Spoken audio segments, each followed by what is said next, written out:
Good morning, everyone. I request everyone to be seated.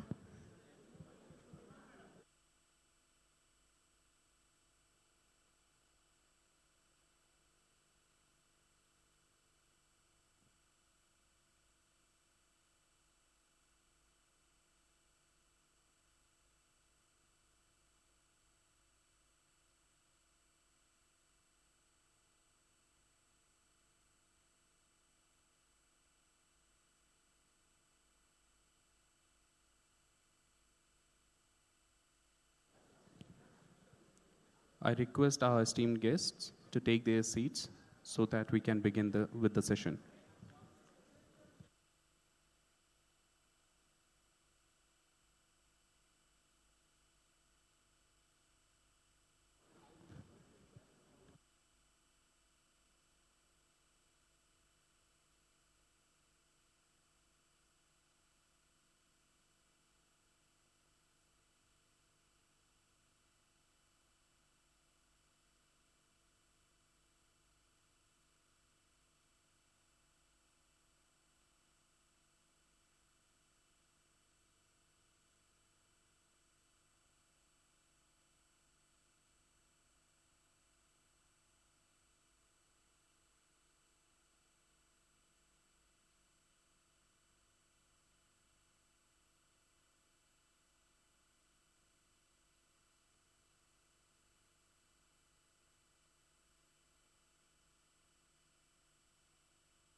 Hello, hello, hello.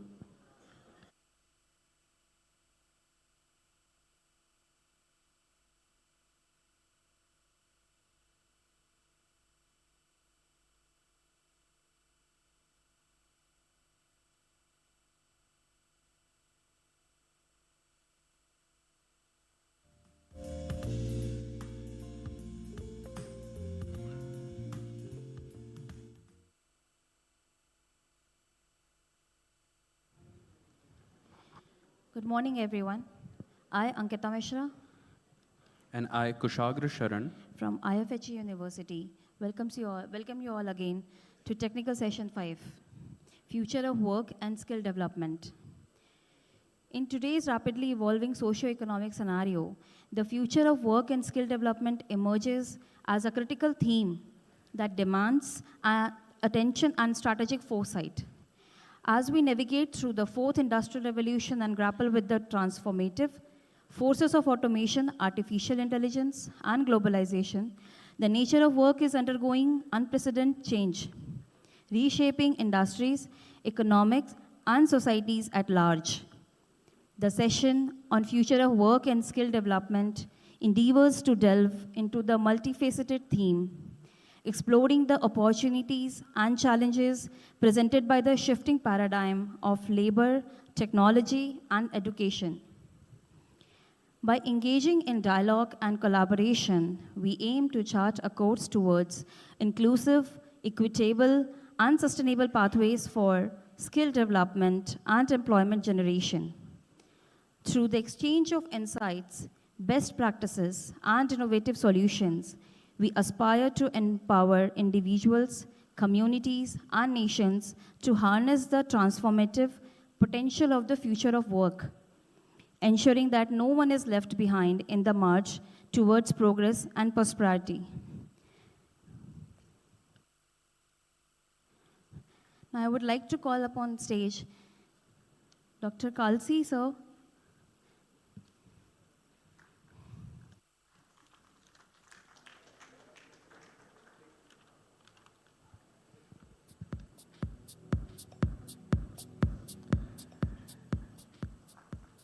Dr. Kalsi will be the chair of the session. I would proceed with the speakers of the session. Our first speaker is Professor Dr. Balvinder Shukla, ma'am.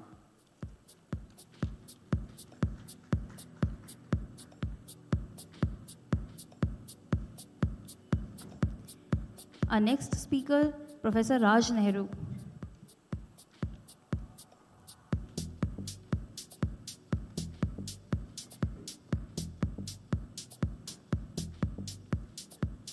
Our third speaker for this session is Professor Satya Gupta.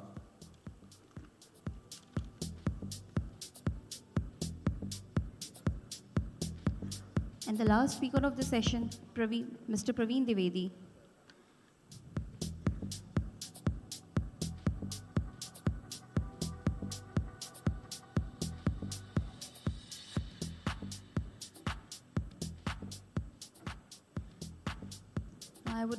I request Dr. Mahinder Reddy, sir, former Vice Chancellor and Distinguished Advisor of ICFAI, to do the floral welcome for Dr. Kalsi and Dr. Praveen Dwivedi.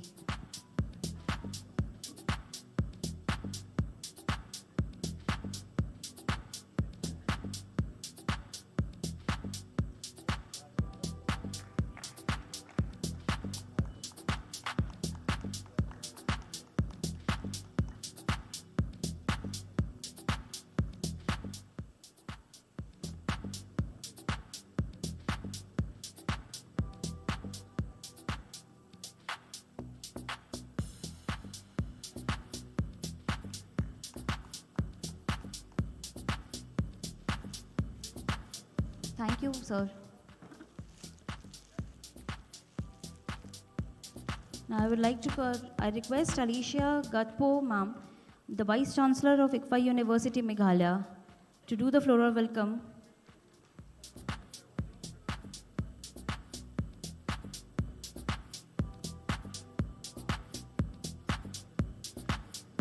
To do the floral welcome to Professor Shukla.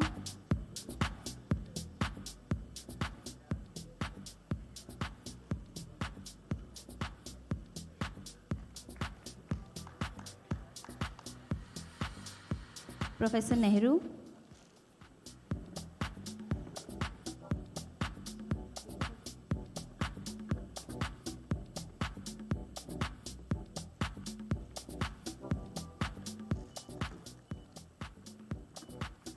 And Professor Gupta.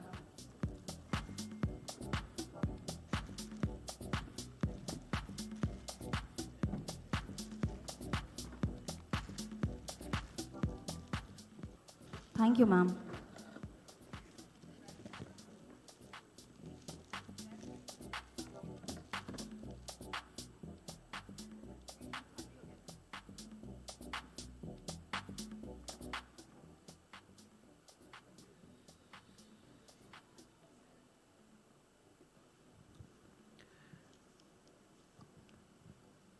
Thank you to our esteemed guests.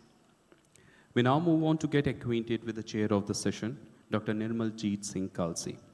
Dr. Kalsi is the chairman of National Council of Vocational Education and Training, Ministry of Skill Development and Entrepreneurship, Government of India.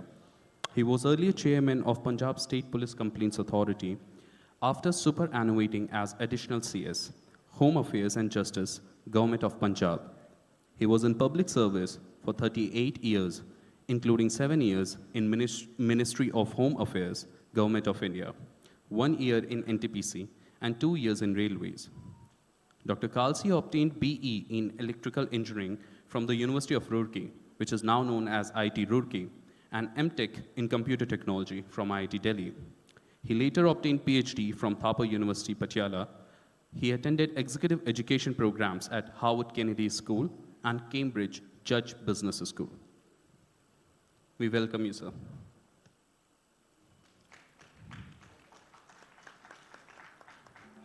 Our first speaker for this session is Professor Dr. Balwinder Shukla. She is the Vice Chancellor, Amity University, Noida. She has over 22 years of experience in organizations such as Shimnet Group, Intera Software, IIHT System, and Amity Group of Institution. As a director of Intera Software, she established RMG and the training department and played a pivotal role in the ISO certification for the company.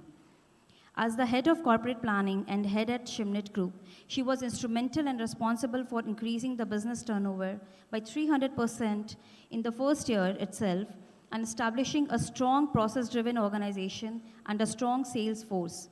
As Vice Chancellor, she contributed immensely towards higher education. We welcome you, Madam.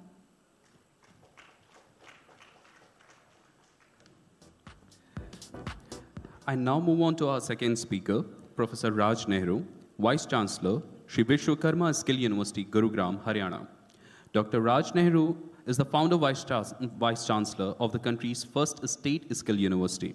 He has established an exemplary position for skill education in the country. Dr. Nehru has played a significant role in various national level committees formed for the standards of skill education and has also contributed to bringing about important changes in education in line with the national education policy. He is also credited with starting the Earn While You Learn model through on-the-job training, providing students with earning opportunities alongside their studies. For these innovative initiatives, he was conferred with National Skill-Based Training and Research Award 2023 by the Confederation of Indian Universities. Dr. Nehru was also conferred with prestigious Good Governance Award by the Haryana State Government. We welcome you, sir. Our third speaker for the day is Professor Satya N. Gupta, Secretary General, ITU APT Foundation of India. He is an international expert in NGN technologies, regulations, interconnection, and broadband with 42 years experience in all aspects of telecom, including 25 years with government and regulators. Dr. Satya N. Gupta is publicly recognized as an analyst, author, advocate, and advisor on the ICT-related policies, projects, and businesses. A postgraduate from IISc Bangalore, Dr. Gupta served the Ministry of Communication and Ministry of Railways and rose to the level of Additional Secretary in government. He is a recipient of the coveted Minister of Railways Award for outstanding performance in digitalization projects. Based on his impact-making business model, Hotspots as Managed Service, he has been awarded PhD by Commonwealth Vocational University, Kingdom of Tonga, Asia Pac, and is also among the top 50 influencer of blockchain in India. We welcome you, sir. I now move on to our next speaker, Mr. Praveen Dwivedi. Mr. Dwivedi serves as the Senior Vice President, Public Sector and Public Policy Affairs at VBox, an ETS company.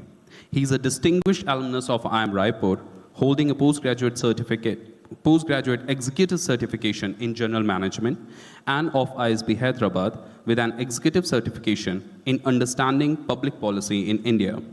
With over 20 years of dynamic experience, Mr. Praveen has excelled as a business professional in diverse sectors such as IT, telecom, healthcare, edtech, e-governance, public sectors, financial services, and public policy affairs.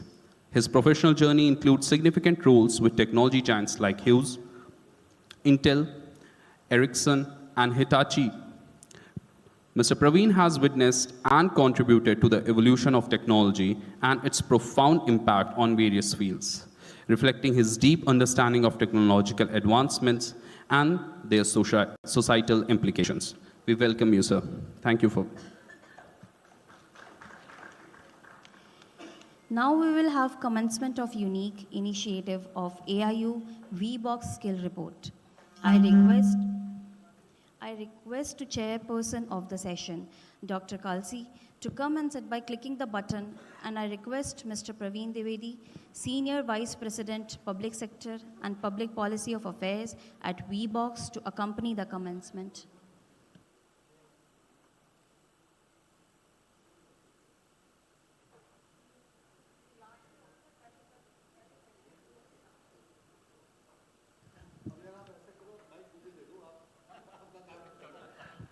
Okay, we'll schedule the commencement at the last. And sir, we request you to start the session. Thank you. No, I would like to start this presentation.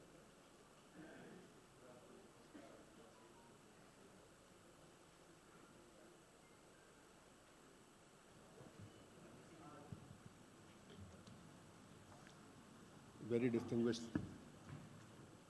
speakers on the dais.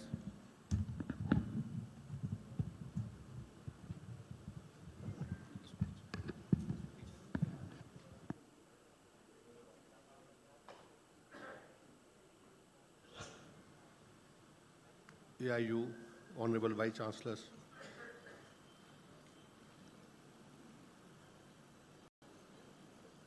I see few people from the companies as well. I'm extremely happy to be part of this deliberation. One of the most important areas we are covering today. And I'm thankful to DG Dr. Pankaj Mittal to have invited me for this session. So what we'll be doing, since we are talking about future of work and skill development, I'll cover it with the perspective of G20, whatever we decided in G20, and how we are integrating skills into every aspect of education, whether it's school education or higher education. So here specifically I'll cover the higher education part. And once I have presented, then we will request the other speakers to add their perspectives, and then perhaps we'll open the session for question answer sessions, discussions, if the time permits. Now, first of all, let me talk about future of work. Today, we are moving to Society 5.0, from information society to super smart society. And this super smart society, it has advanced AI, it has biotechnology, nanotechnology, and other cutting-edge technologies that prioritize human needs and sustainable development. This also supports Industry 5.0.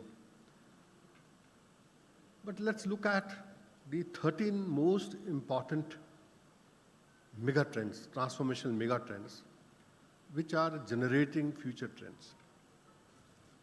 I will not go into details of each one of these, but I'll name them certainly. So connectivity and convergence, where you have roadmap to 5G and now 6G, space connectivity 2.0, data monetization, edge computing, digital reality, cybersecurity, blockchain, biometrics, virtual finances. Then cognitive areas, both machine learning and deep learning, future of computing, intelligent digital assistant, RPAs, then future of devices and social media. Similarly, brick and click companies. Then smart is the new green, so we have to look at the sustainability as well. Social trends, aging population, Generation Y and millennials, they are gaining importance. Generation Z is trying to drive our growth now. Women as customers, rising middle class, neo-nationalism, future role of governments, that's also changing every day. And there are new business models which are emerging every day. And all of us, we are aware of these models, data as a service or crowdsourcing, co-creation, circular economy, personalization, customization. Similarly, health and wellness is another very important area. The other areas is innovating to zero. So we want zero waste, zero energy buildings, carbon neutral cities, zero crime rates, zero emails, so on and so forth. Economic trends, we are very comfortable. Right now, the economic power of the world is shifting from Americas to Asia. And that is a trend which is going to grow with time, which is only going to grow. And ultimately, Asia will resume its old glory. In 1 AD, we were contributing almost 25 to 30% of the global GDP. China was contributing another 25. So together we were controlling about 55, 60% of the global GDP, and that is going to come again. Then urbanization, that is city as a customer, future of infrastructure development, future of energy, and future of mobility. Mobility is going to really change a lot. Micro-mobility, ride-hailing, car-sharing, ride-sharing, integrated mobility, connected cars. You must have heard of Mr. Modi's vision. Now, Gati Shakti, that is basically seamless mobility of goods and services. And if I look at the factors which are impacting and influencing future of work, so you can divide them into 4 broader areas with underlying drivers such as connectivity, machine capabilities, demographies, social expectations, and then economic structures, that is modularization, globalization, productivity and value proposition. Similarly, you have workforce displacement, whether through automation, through AI, or through open innovation, or through telepresence, or through virtual working. And then emerging landscape, you can see is economy of individuals, polarization of work, high performance organizations, and education and skills. These are 10 technologies which are impacting the future of work right now. There are 60 sectors of economy, and these 60 sectors, they have a cross-section with all these 10 technologies. Now, recently I was working at this, and I found that in next 10 years' time, there are 20 technologies which are going to impact. So that list I'm not sharing here. We are aware of digital transformation, that is Industry 4.0. You have certain technologies, digital technologies, like additive advanced manufacturing, augmented and virtual reality, automation and industrial robotics, blockchain, data, big data, cloud data, cyber security, cyber physical production systems, Internet of Things, Internet of Services now it has come, Internet of People, industrial Internet of Things, and then simulation and modeling. Similarly, in value chain, you have now smart customers who are connected, smart products, smart distribution, smart factories, smart supplies, smart stakeholders. However, you also have sustainable development in mind, so environmental concerns are also being addressed. Cleaner production, social sustainability, economic productivity, and environmental preservation. And if you go to Industry 5.0, you get into the emerging technology areas as well. Those are also added. And then techno-functional principles of Industry 5.0, they are now getting clearer and clearer. You can apply Industry 5.0 on all kinds of other businesses as well. So whether it is decentralization, horizontal integration, vertical integration, modularity, real-time capability, interoperability, or virtualization, all that applies. And the components like smart customers, logistics, smart products, smart stakeholders, smart supply chain, they are already there. And if you look at the emerging technologies, cognitive cyber-physical systems, cognitive artificial intelligence, human interaction and recognition technologies, extended reality, industrial smart wearables, intelligent adaptive robots, intelligent energy management system, multi-scale dynamic modeling and simulation, smart product lifecycle management. So all these are the components of the smart factory. And then there is hyper-connected value chain. So both are coming together. Now, if you look them at in terms of layers, you have enabling technology layer, you have emerging technology layer, you have smart components, you have value layer. And in the value layer, you can very clearly see the economic sustainability as well as the socio-environmental sustainability. Similarly, look at agriculture 5.0, from traditional agriculture to mechanization to automation to information technology and smart agriculture. Now, in some states,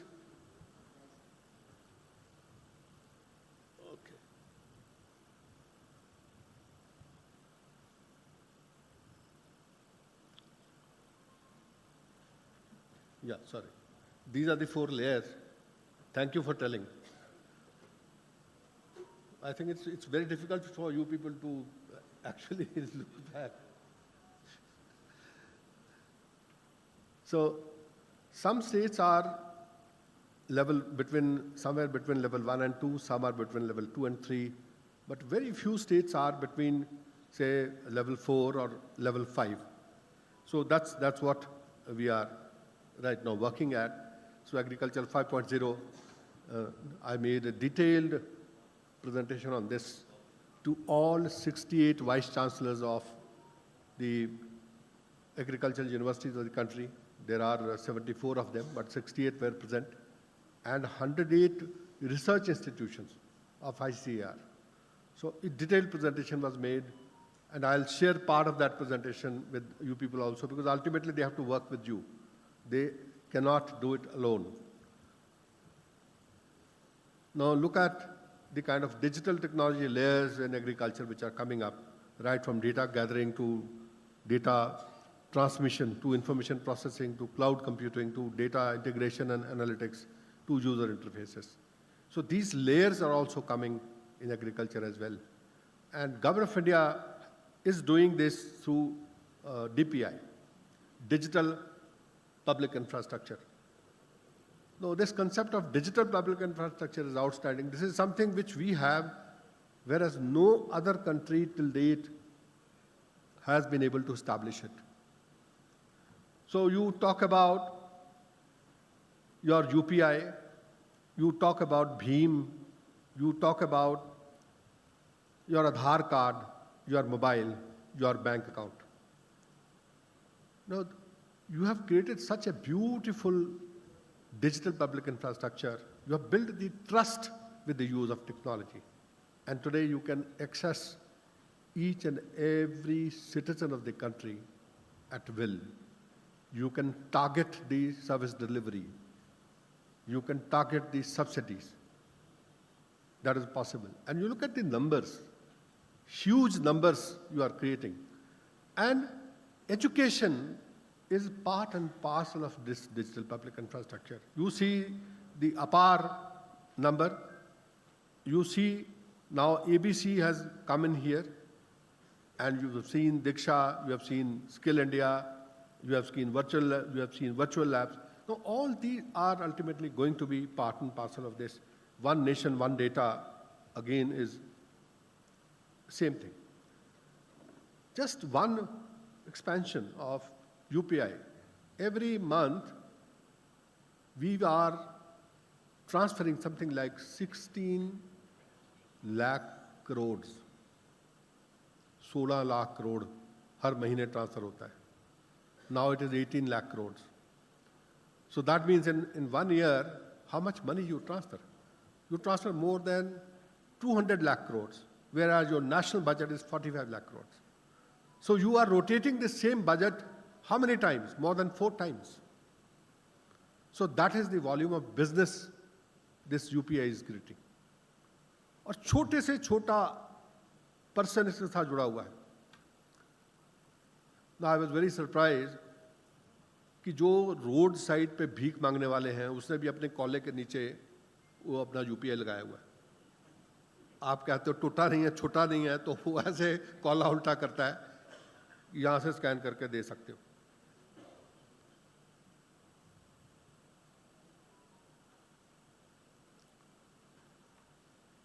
So what we mean to say is that there is a skill shift, and this skill shift is very clear. And this skill shift requires upskilling of large workforce in India. It requires huge amount of work on part of all of us. All of us will have to work towards this. And more than 50% of our workforce would require reskilling immediately in next 1.5 years. And about 94% people would like to invest in skills. It is so important. So skills is something which goes hand in hand with the education. Some people are really scared of AI. I just wanted to say this, that if whatever you're doing has very low discretion, yes, there is a point to worry. If there is a medium discretion of doing that work, you must evolve. If there is high discretion, then you will coexist with AI. And if there is very high discretion in that area. It's a very specialized area. There is very little AI can really do to impact you. Now, all of you are aware of the education landscape, more than 1,100 universities, more than 55,000 affiliated colleges, including engineering colleges, and more than 15 lakh schools, more than 15 lakh higher education teachers, more than 97 lakhs. Now this was 95, now it is 97 lakh school teachers. It's a huge system. And this system now must be changed. So we are now, therefore, at Education 4.0, which talks about innovation and skill-based education. So this is basically innovation, intensive approach, active and blended learning methods, cloud computing and smart technologies, and skill development for advanced industries. That's what we are doing. So all of you are aware of the NEP. But NEP now is being implemented through something called the National Credit Framework. You must be aware of this, which talks about each and every component of the NEP. It takes it up and it implements it in a way that you are able to seamlessly do that right from your Anganwadi education to PhD level. So the entire school is covered, the entire skill is covered, the entire higher education is covered, and you can actually creditize all learning. You can give credits even for Anganwadi. Whatever the child learns in Anganwadi, right from there you go up all the way to PhD. And you have all kinds of provisions. Now, this is being implemented through 3 qualification frameworks. One is the National Higher Education Qualification Framework, the National Skill Qualification Framework, and National Curriculum Framework. So these 3 frameworks, this curriculum framework is for school education. Now these 3 frameworks are there to implement. And if you really look at it, it's a 3-dimensional matrix, wherein on x-axis you can see the academics. From level 1 to 4 is school education, 4.5 to 8 is higher education. On y-axis you can see the skill axis, which is level 1 to 8. On z-axis you can see the experiential learning. And all 3 axes, they presume 1,200 hours of learning per year, which is very important. 40 credits for 1,200 hours of learning. It's up to you. Higher education says 15 hours of lecture is 1 credit, 30 hours of practical is 1 credit, 45 hours of experiential learning is 1 credit, that's fine. But on an average for school education and skill education, it is 30 hours per credit. That's how it is implemented. And the most important part is that up to 50% of the credits you can earn from skill-based courses. Up to 50%. Right now, very few universities are going beyond 600 to 700 hours a year. So you already have about 500 hours available to you. 500 hours of additional learning you can perform for your students. And if you do that, I see no reason why these students will not get placement in the market. So that is the continuum we are talking about, right from your Anganwadi worker, 5 years of foundational course, right up to PhD, which you can see in yellow, level 8. So 5th class is level 1, 8th class is level 2, 10th is level 3, 12th is level 4, then it goes up 4.5 first year, 5 second year, 5.5 third year. If it is a 4-year course, then it is 6, and then the master's 6.5 and 7, then finally PhD is 8. And you can reach these levels with the combination of academics, skills, and experiential learning. So that is the best part of it. Similarly, there's the NCRF provides for all kinds of provisions. They are given in detail. The SOP was also put in the space for public consultation. That's already ready. It may be notified within this week. So credit assignment, credit accumulation, storage, redemption, transfers. Similarly, every learning hour is to be creditized. So you have to define the learning outcome. You have to redesign your courses in such a way that instead of syllabus, you first define the learning outcomes, then you map with qualification, NOS, courses and MC, then assignment of appropriate NCRF levels, then you define the assessment methodology, you conduct the course and then carry out the assessment, and finally you award the credits. So you creditize basically every course, every learning. So you have actual provision for educational acceleration, you have provision for hackathon and Olympiads. Also, we are creating provisions for recognition of prior learning in higher education. A committee has been created by UGC. The committee is likely to submit its report within a month and a half. Before next session, we are thinking that we'll do it. This is already done by the sort of school education as well as the skill education. It's already available. It's already notified. Similarly, all other activities can also be creditized. So levels, you can see what corresponds to which level you are aware. So that was for higher education. This is for skill education. It goes from level 1 to level 8. And there are skill courses which have already been designed at various NSQF levels and NCRF levels. And basically NSQF and NCRF, they are absolutely the same level. And so is NHGKF level. They are all aligned. There is no difference. So you already have 3,861 skill courses which are available. Out of these, all courses which are more than 4.5, level 4.5, you can pick up those courses and integrate those courses in your syllabus directly. And that will become part and parcel of your syllabus. And similarly, the soft skills are also part of this. So these have been put in 9 categories: communication skills, interpersonal, social skills, cognitive and metacognitive skills, citizenship and constitutional values, digital fluency, then English and foreign language skills, workshop and job-related skills, foundational skills, and self-employment and entrepreneurship skills. And we have 50 sub-components of these skills. Now, if you typically look at any higher education qualification, now this is the UGC chart. So whether it's a 3-year course or a 4-year course, whether out of major or out of the minor stream, you can take up to 50% skill programs. And that you can do everywhere. So there is a possibility, and all sorts of learnings are now allowed, whether you want to mix it with project work, or you want to mix it with on-the-job training, or with internship, or now apprenticeship as well.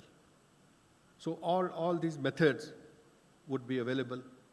We have also come up the functionalities for various universities, what general universities are doing and what skilled universities are doing, because there's a lot of demand from the skilled universities.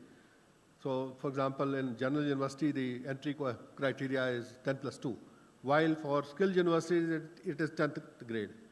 Now, it is 10 plus 2 years is ITI, ITI plus 2 years is diploma, diploma for 1 year is UG degree, and diploma for 2 years is UG degree with honors. So that is how now UGC recognizes it. And similarly, you can have courses, 50% courses which are NSQF line. This is already notified. This is already there. That's in space. So future skill qualifications, we are working on these. Honorable Prime Minister, he personally tasked us that to develop these future qualifications. So we identified sectors, we identified future qualifications, and till date, 379 qualifications are available, and out of this, more than 200 qualifications are for higher education itself. And those qualifications are available on the National Qualification Register. You are free to go and check those qualifications and pick up those qualifications, integrate into your curriculum. And the qualifications are of all kinds: 3D printing, 5G, 6G technology, EV, automation, IoT, IIoT, automation and RPA, cloud computing, electronic design, AI, ML, data analytics, cyber security, AR, VR technologies, mechatronics, CAD/CAM, VLSI design, health tech, drone tech, green hydrogen, blockchain, biotechnology and bioinformatics, sustainable agriculture, and there are many other areas, 62 qualifications in those areas as well. And now, nationally, we have been tasked to work for future technology, skilling framework for future technology. I just want to mention it here. I don't want to go into details.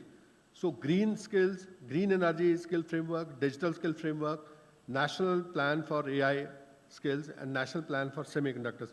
Out of these four, three are ready. Fourth one, we are still working on it. So that will be out within a month and a half. So the framework has some principles. Similarly, you look at the digital skills framework, just to give you a peep. I would be sharing some of these slides, so you'll be able to see. Similarly, AI for all, AI for many, and AI for few. So that's the concept. And money would be available from MIT for taking up these courses. So the courses are already there, as I showed you. Number of courses have been designed, and these courses are basically industry-ready courses. And how these courses are going to be implemented, that has also been decided. There are a number of stakeholders, and these stakeholders are actually working very seamlessly to deliver these courses. So design these courses and deliver the courses. Similarly, semiconductor industry, we are still working on it, the entire value chain. Some of the courses which we are thinking of designing. Similarly, green energy, some of the courses which we are thinking of designing across the value chain of green energy. And green energy also has other components integrated.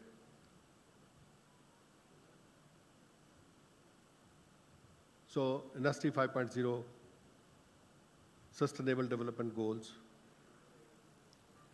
agriculture. So agriculture, again, we have identified a large number of courses which we are going to actually roll out.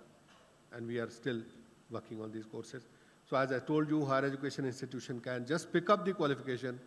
If you integrate this qualification as part of your curriculum, you need not ask NCVT. You need not come to me.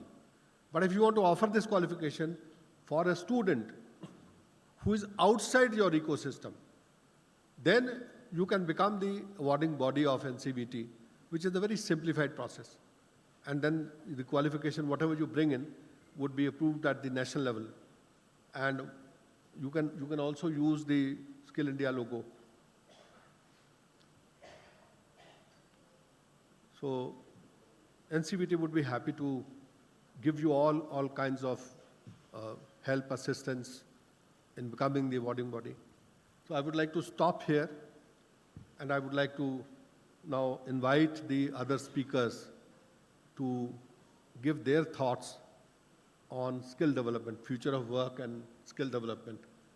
Thank you so much.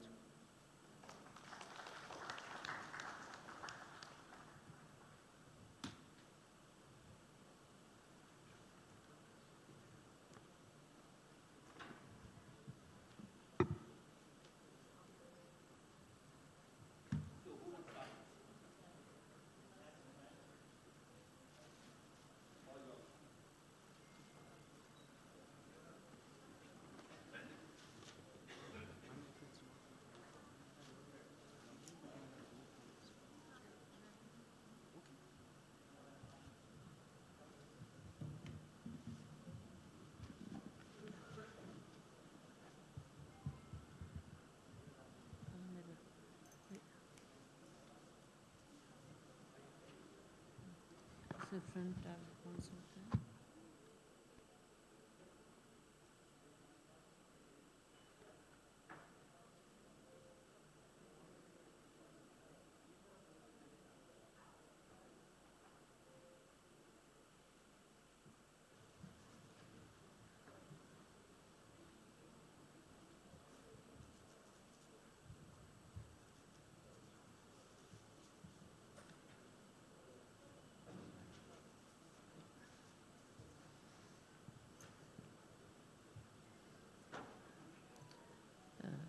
Very good morning. Many thanks to AIU for giving this opportunity to me.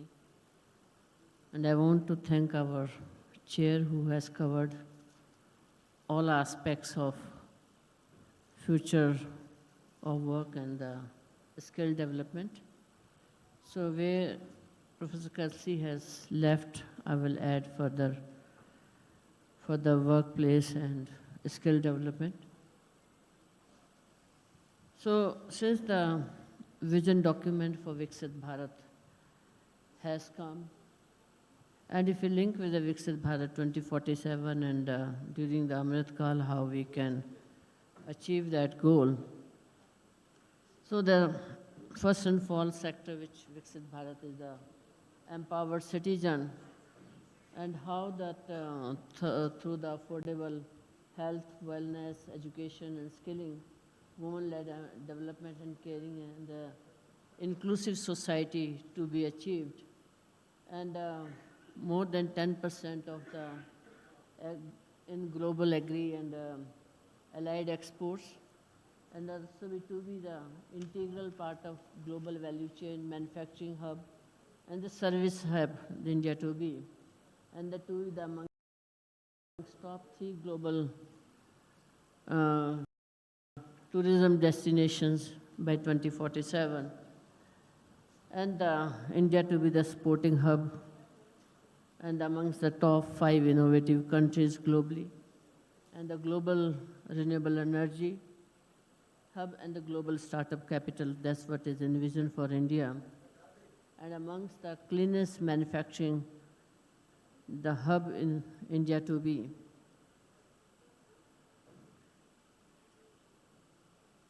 So if we look at the, Dr. Kelsey has given the long list of the skill set, but I think these are some of the future jobs by 2030, by when we are looking at the industry 4.0 not only, but the industry 5.0, the kind of the disruptive technologies and the challenges for the sustainable economy has come. So these are some examples of the kind of the job roles are going to become in future. And the factor which are influencing, Professor Kelsey has given a very elaborate list and how the National Credit Framework and the NEP 2020 and other aspects, how those are going to reform the education in India and moving towards the skilled education for the industry ready talent. But these are because the kind of the technological changes that are happening and the economic and societal changes are taking place, and the challenge in finding profession with the right skills. You know, the many times, and the Praveen will be sharing that the kind of the skills are in the higher education institution and what the industry is looking at. The VBox has been doing this testing for a number of years. And there's no matter what we are trying, but still there's a gap is always there because the job roles and the skills are changing so fast. The normal curriculum of the academia cannot keep pace that unless it adds the skill courses, that within the curriculum as well as the beyond the curriculum, to incorporate the immediate changes and the immediate requirement of the industries are there. That means the lecture mode teaching has to move to the practical-based teaching, to the self-work or project-based learning. And also the job kind of the work functions are changing immensely. The way the finance person has worked a couple of years back and the way today is working and the way the person will work, maybe the technology will become the biggest advisor in many ways, even for the financial decisions. And the jobs are going to the more widely defined and not the ring-fence jobs which have been in the past. And we could see that, yesterday I was at the symposium at Deloitte and where they were talking about why the higher education institution cannot complete the BTech in 2 years and give the 2 remaining years to the industry for doing the project-based learning and the skill development, so that industry does not waste time in training the graduates, and you give whatever the student do in the industry. You give the credit for that and give them the 4-year BTech degree. That's the kind of demanding industry is coming, but the education institution, not to bow down to this kind of demand, but at the same time working on the curriculum which imparts the knowledge which is the most important, and then also add on the important and soft creativity, empathy, those are the another set of skills which are going to be greater. Those are the another set of skills which are going to be greater needs than the therefore, if we are envisioning for the next 23-25 years, for the next 23-25 years, Professor Kelsey has given very good framework that Professor Kelsey has given very good framework that Viksit Bharat skills how those and how the Viksit Bharat confluence of and how various systems, processes, technologies, various systems, processes, pedagogy and practices have to converge pedagogy to and build that kind of the skill set for the different job roles, build that kind of the skill set different industries, job roles and for vertical transition as well as for the horizontal vertical transition as well as for the horizontal. I think the transition or the data science variety I think the AI or the data science all kind of the job roles and this is all kind of the job roles basic hygiene and this is going to how to basic bring that in the nature and the skills bring that of the students in the nature and the skills and there was a time when the arts humanity student felt that there was a time when the arts humanity student felt that the data science not really needed, but today or the other aspects are extremely important for the students. Or the other aspects are extremely important mapping for the and the student or the employees mapping and the student or the employees' aspirations with the future skill sets is very important. It's not only the what students have to be taught, more important how the faculty can be, that continuously professional development happens and they learn the new technology, new skills to transfer in the students and how the, and then also the important is how to develop the global skill sets in the students. And therefore, the core or the common skills which will be across all discipline, all domain, but then will be the sector-specific skills. So therefore, why the courses are being, skill-based courses are being developed is important that the common core skills, how can be brought in all the programs, in all the, irrespective whether they're the 3-year program or 4-year program or the 5-year program, but the sector-specific, the skills need to be worked with the industry and maybe the industry-based certifications and the other skills through the NPTEL may be integrated. So these are some of the examples of the common skills and the industry-specific skills. When we look at the Viksit Bharat, that for the Viksit Bharat, what have been the broad major goal have been set under the each sector and the Viksit Bharat, and then what kind of skills and traits are there. So these are the few of the examples that infrastructure development, and then the manufacturing where the infrastructure world-class multi-modal, the infrastructure technology enabled, and then the Bharat headquartered the manufacturing firm to be the global champion and world cleanest manufacturing. And accordingly, the skill set which are needed and we need to be how we can integrate in our curriculum or the value addition courses. And then the digital public infrastructure, 30 national open digital ecosystems and the clean energy and climate action. To be the energy independent by the 2047, that's the vision has been set. And then what kind of the initiative or the skills we need to take to achieve this goal. And then the education and skill development, largest higher education ecosystem in the world. And how, and also the healthcare and well-being being among the universally accessible, high quality, affordable and comprehensive healthcare and be the source to the world when it comes to the traditional medicine and how we can achieve this and against the initiative and the skills which are needed. Accordingly, those can be developed. And then is the agriculture and rural development. Professor Kelsey again has mentioned a lot about this.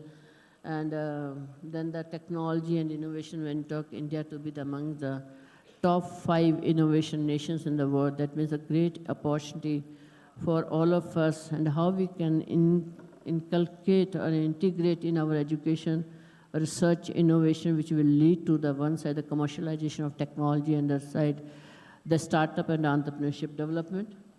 And then the finance, world-class financial sector to be and how the technology will be integrated and what kind of the various technological solution will be there to the extent technology will be an advisor IT advisor for the finance to the individuals. And then tourism, again, in the Viksit Bharat, we said that India will be among the top 3 tourism destinations. And what kind of the skills, competencies, and initiative require the sustainable tourism management, digital marketing and technology, culture and diversity awareness, accessibility and inclusive design skills, experiential tourism and storytelling skills. So many initiatives skills need to be developed in this tourism. I think all comprehensive university in all the sectors, I think the opportunities are there for the employability of the graduates and the requisite skills to be developed by having the multidisciplinary approach and the industry alignment. Startup, again, the global startup hub to India to be, that's what the Viksit Bharat has envisioned. I think the startup, there's no particular sector, all sectors have the equal opportunities. It's only the quality of idea and the initiative and passion of individual can really bring those startups in various, it's only how the higher education give the opportunity to take to develop that kind of culture in the institution. So these are the roadmap to Viksit Bharat Phase 1 by 2030, and finally is what the strategy are, the curriculum mapping and alignment with the industry is very important. Industry engagement for experiential learning through project-based learning and apprenticeship, or internship or skill-based certification courses or industry-led degree program. Technology integration and digital transformation aligned with the career aspiration for the specific job role, whether the student wants to go for startup or corporate career or higher education or the family business or the competitive examination. For each, the different kind of the support the students need. And then the global exposure through collaboration for student exchange, joint degree or training or the dual degree program, or continuous profession development of the faculty, and the use of AI and database in whether it is the teaching learning, whether it's employability, or whether it's the faculty development and student support. That's all from my side. Thank you very much.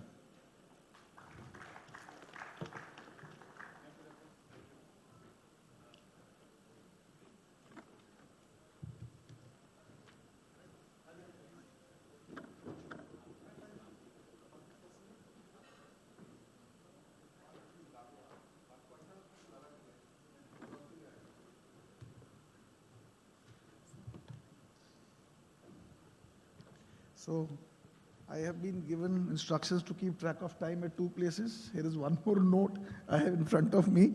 But good morning, and Honorable Chair and my fellow colleagues on the dais, my respected Vice Chancellors, academicians, in case there are any industry professionals. So good morning, and this topic has already been covered with complete elaboration, detail by Dr. Kalsi and my colleague, Professor Balvinder. So I'm not going to get into that because that will make repetition. So let me share a couple of examples.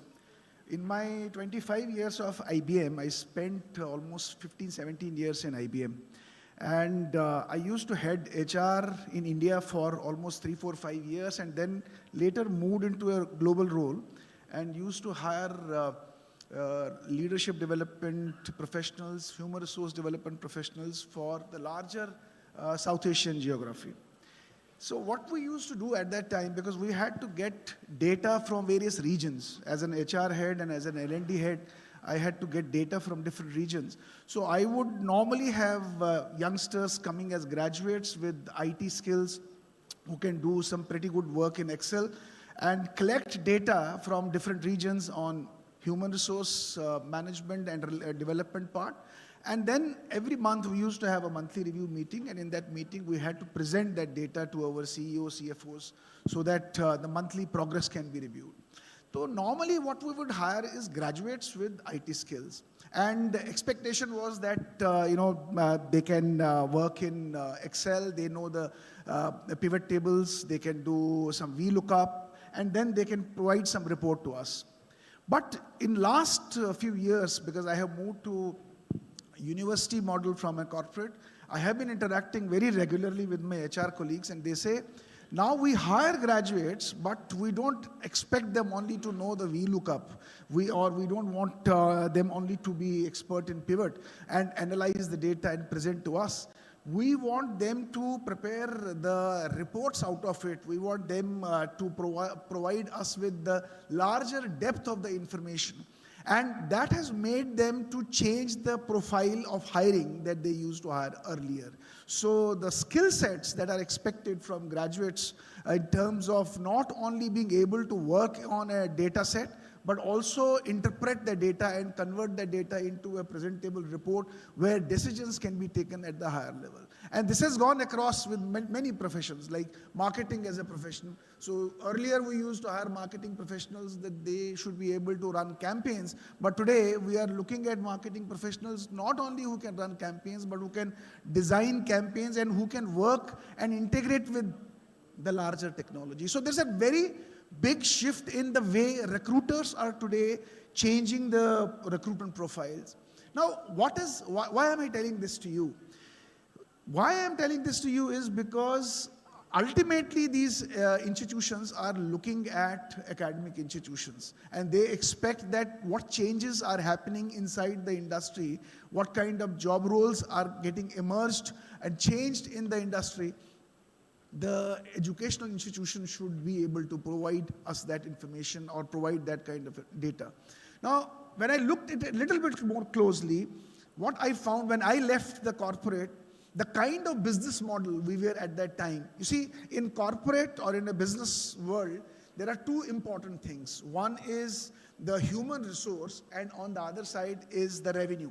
So during my time, it was a linear business model. You know, on the one side, your growth is coming by growing the business, and on the other side, you are increasing the headcount. So there's a linearity between the growth and the headcount. But in last 10 years, I have seen there's a complete non-linear business model becoming prevalent in the industry. So no more is the growth aligned with the growth in headcount. So even if we grow from $100 million to $200 million, there is no guarantee that manpower will go from 100 to 200. So there is opposite to it. Companies are growing, but manpower is reducing, which is putting a terrible pressure on the kind of human resource they need, because the technology is completely disrupting. The new ways of works are happening inside the industry. So it's putting a terrible pressure. And I find, as an academician in last 10 years, by virtue of my role, I find there is an entanglement between the employer, the educatee with the educator. So these three dots, I find a triad where the educator is getting entangled with the employer and the educatee. Whatever is changing. So in the quantum mechanics, we say if there is a change in one subatomic particle, the another atomic particle will also get impacted. Similarly, there is a quantum impact here, this entanglement impact. Whatever changes are happening at the employer place, whatever changes are happening at the educatee place, because the educatee learning styles are also changing. The new millennials have got different learning styles. So these two changes are having a significant impact on how the educator has to respond. The slides that Mr. Kalsi presented, slide number 22, is the crux of everything that he has shown to us. 50% you can go, and the flexibility of 50% to skills. Multi-entry, multi-exit. I think most of the people need to understand this multi-entry, multi-exit. It's not simply that, you know, at the 4.5 to 5 level, you can make an exit with a UG certificate or a UG diploma. It's not so simple. If we go by a vertical mobility and then exit, it requires, in the vocational model, it requires at each level to be mapped to a relevant job role. For example, if we are designing a program, 3 years undergraduate program, say in mechanical manufacturing. Now in mechanical manufacturing, you will have to go and work and understand with industry that if there is a student who wants to exit after 12 with 1 year, what kind of job role will there be available in the industry, and that job role, the occupational standards of that job role need to be integrated in that first year, and that job role will become the exit for that level. So if someone is exiting at 4.5 to 5, The exit has to be mapped to a specific job role. Then it makes a purpose that the student exits and moves and does a job for which a vocation is waiting for him or her. And then from 4.55 to 5.5, if we are not mapping with relevant job roles. And how will you map with relevant job role? You will have to go and discover this with the industry. So there's a huge skill set required by a professor or a teacher, how to go and do that consulting assessment, discovery with the employer and find which job roles I must pick up and which job role occupational standards I must integrate into my 3-year undergraduate degree program, so that there is a potential mapping of candidate student with that job. And for this, there's a very important need that a faculty has to be skilled on moving out of the campus and engaging with the industry. Now for this, academic institutions also need to understand the workplace, what we saw, the future of work. Future of work is not only in the industry, the future of work is also inside the campus. Because what is changing outside in the industry, the work, the nature of work, the nature of teachers' work, the nature of non-teachers' work will also change. So the future of work is also changing inside the organization. So the professional development of our faculties also require a very significant and very disruptive change. And I would request Dr. Kalsi, because he's at the decision level, one important way the faculties can be aligned, because today one of the biggest challenges I have experienced is the mindset. And the second thing is the right professional skills.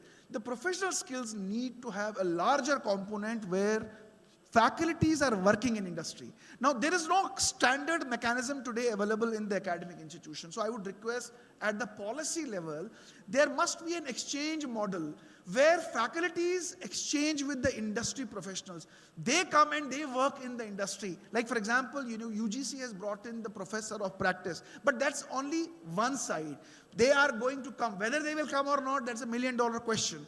But from our side, can our faculty go and spend 1 year, 6 months in some exchange model in the industry, in that role where the faculty is either doing research or the faculty is going to develop some programs? So I think there's a lot of disruption required inside the campus if you really want to make sure that the world of work that is changing outside, the world of work inside the campus is getting aligned with that. And the last thing is, remember, the students' learning styles are also changing. Their expectations are changing. They are no more interested into the class where we come and use the chalk and talk model.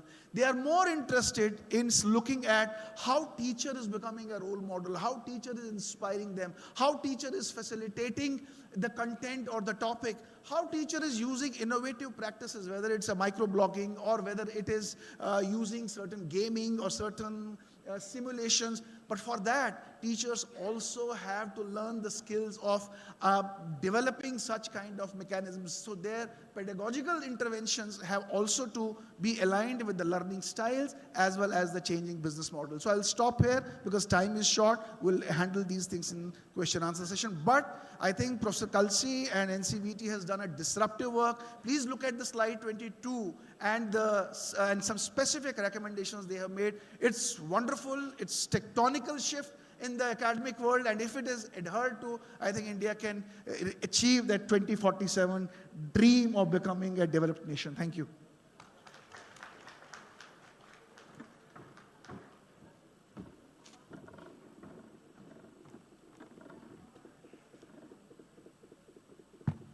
Yeah, thank you. Good afternoon, everyone. It's indeed a great pleasure and honor to be here, and for that I'm really thankful to AIU, Dr. Pankaj and Dr. Sharma for inviting me here. And my job is already done actually by the chairman, Dr. Kalsi. As you know, everything was covered, and then Professor Shukla and now Professor Nehru. Most of the things are already covered, so I'll not like to repeat, and time is also there, but 2-3 perspectives which have come from my own experience and also the 3 presentations which have already been made. as the session is on the future of work and future of skills. So what is the future of work? It has become very clear now. It is very, very uncertain, very, very unpredictable, and I can tell it is flexible and dynamic. And if we go by new normal clause during COVID, it is also called work from anywhere, WFA. So it is not working from office. Neither it is just working from home. It will be working from anywhere. And that is what it makes it very flexible and dynamic. And for that, actually, what is happening, all the jobs basically are going towards what we call everything as a service. Earlier there were product, there were managed services, there were professional services. Now everything is becoming a service. So the job, and if you want the students or the job seeker to get the job or to increase his employability, he should be capable of delivering everything as a service. So that will be another requirement of this. And now Dr. Kalsi already have described the future skills actually. The job, what I mentioned, can also be summarized in what is called the VUCA environment, VUC environment, which was written by Dr. Venkatesan when he was the Microsoft chairman. The VUCA stands for volatile, uncertain, complex, and ambiguous. That is what will happen to the job market. But we have to have the jobs. Actually, now everyone is talking about the jobs because of the unemployment thing, and a lot of graduates are unemployment, and then we have what is called demographic dividend. So we have a lot of people who should be given job, who are job seeker actually. So for that, what is to be done? And for that, already the curriculum and lot of new skills which are required have been captured by Dr. Kalsi and Dr. Shukla and Professor Raj also. So what is required is, like, you know, there are soft skills, there are technical skills, and now here what will be required is sort of multiple skills actually. A single skill or just the soft skill is not enough. Just the technical skill will not be enough. So a combination of all that. So for that, I will like to call a category of skill called foundational skill. A foundational skill will be that skill which is must for everyone to become employable. The foundational skill. And what it should consist of? It should, of course, consist of the salient or critical skills which have been already listed and talked about, some of the soft skills, some of the technical skills, and some of the future skills also. So actually they will skills. One will be your intelligent rigor, and that is cognitive skill. Cognitive skill is very, very important for future, even today, but for future it is a must, cognitive. Then the interpersonal, what we also called human skill, or earlier days soft skill. Cognitive, interpersonal, and then self-leadership. Self-leadership means will make you also self-employable. The self-employable means instead of job seeker, you can become the job giver, the entrepreneurship actually. So that is another skill. And last skill required for that is digital. Of course, we are in the future, digital. Everyone has to have a digital skill. Like earlier days, the foundational skills were 3 R's, as you know, read, write, and arithmetical. So now read, write, arithmetical, and digital. If you are not digital, so you are of no use to anybody actually. That is what will happen. So these 4 categories of skills, if can be put together in a module to be named anything, but let us call it a foundational skill bucket, and in that you put all these things. So irrespective of any category, any level, whether it is graduate, undergraduate, postgraduate, whether it is any of the STEM category, science, technology, engineering, whatever it is there. So this module of the foundational skills, the professional skills, these 4 categories, have to be there in every curriculum. It is a must to move further in the category. So that was about the skill, but I'll also like to compliment the yesterday's president paper by Dr. Sharma, and he's talking about the credentialing and also ABC, so many things are there. So for that, I will also like to mention the technology on which I'm working, that is called blockchain. All of you know distributed ledger technology. What it brings to the table to anybody, and including the academic institutions or the skill councils or the higher education, it brings decentralization, the trust, the transparency and efficiency. Whatever work you want to do, whatever, even in examination, you can have digital examination, decentralized examination. And it is not new. It was there when I was doing my master's in ICFAI Bangalore, and that was 45 years back. The examination was digital, in that sense decentralized. We can appear any day, any time, from anywhere. That was the things. So that is what is required. That is decentralization of the accreditations, also centralized, and then validation can also be decentralized. Everything can be decentralized through blockchain, and that is a technology which you have to use as the institution of higher education. So with that, I'd like to thank all of you for this opportunity, and most of the things were already covered, so I just brought my own perspective now. Thank you. Initiation of AIU VBox skill report. I request Honorable Chairperson of the session, Dr. Kalsi, to come and sit by clicking the button, and I request Mr. Praveen Dwivedi, Senior Vice President, Public Sector and Public Policy of Affairs at VBox, to accompany. I also request President AIU, Professor G.D. Sharma, and Secretary General AIU, Dr. Pankaj Mittal, Madam, to join us for the commencement.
Hi, good afternoon, everyone.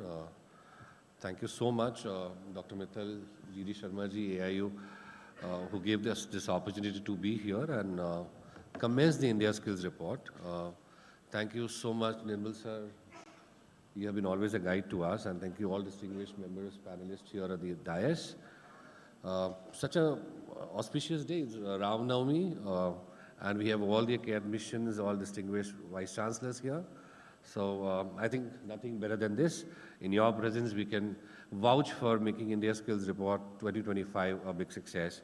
So let me tell you a little background about India Skills Report, what we do. This is our study which would talk about a global employability test, where we go and talk to the students and we take the assessment. And what does it take is, it takes close to 75 questions, 90 minutes of theirs, and we check 6 attributes which make them more employable.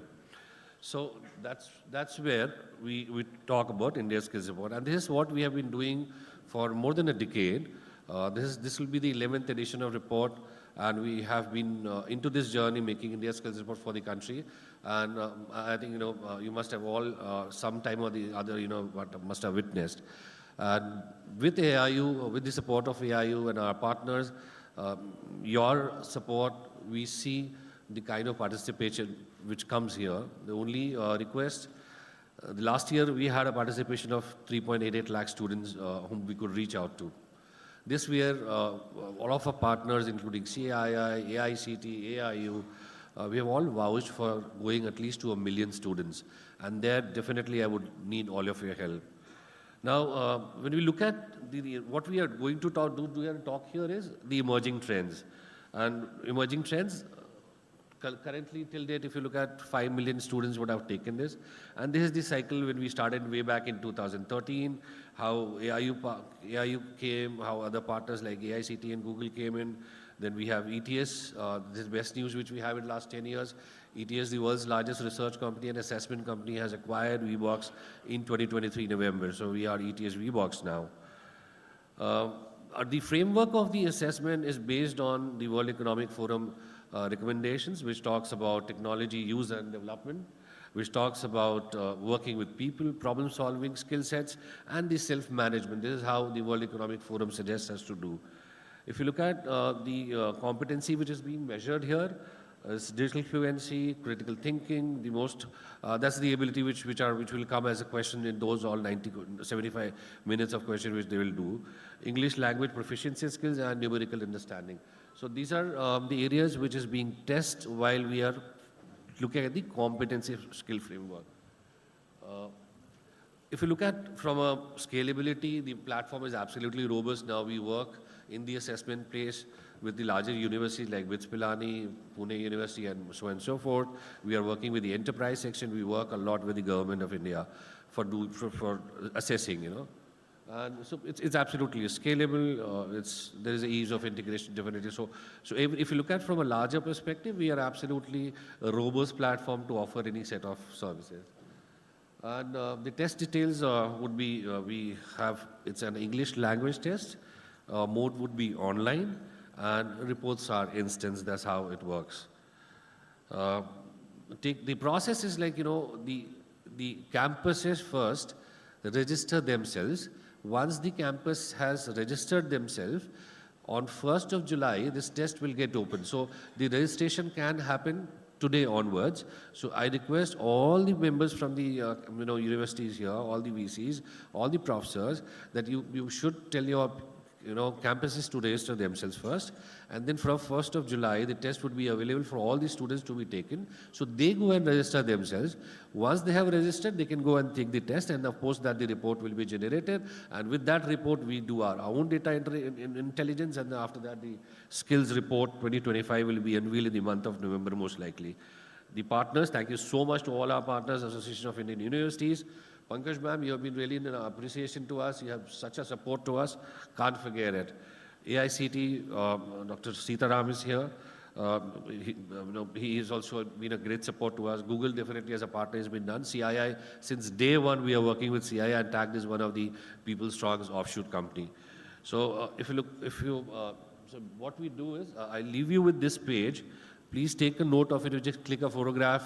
However, AIU has already sent an email to close to 1,000 universities where all the details has been shared where the campus registration would happen.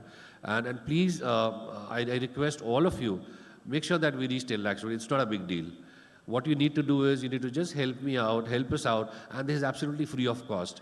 Look at the kind of value what a student would derive after taking the test.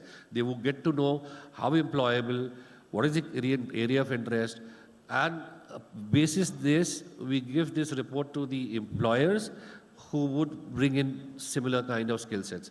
So that's pretty much from my end. Thank you so much, everyone.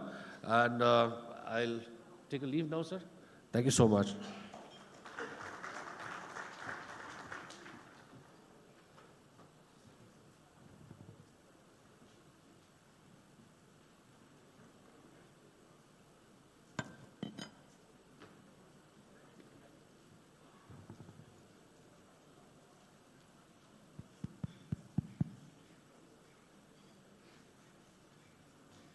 I would like to thank all panelists for the wonderful presentation. And last, the employability test, the global employability test, a very, very noble idea. Now the house is open for question answers. I am told the time is short. So I have already received 2 questions.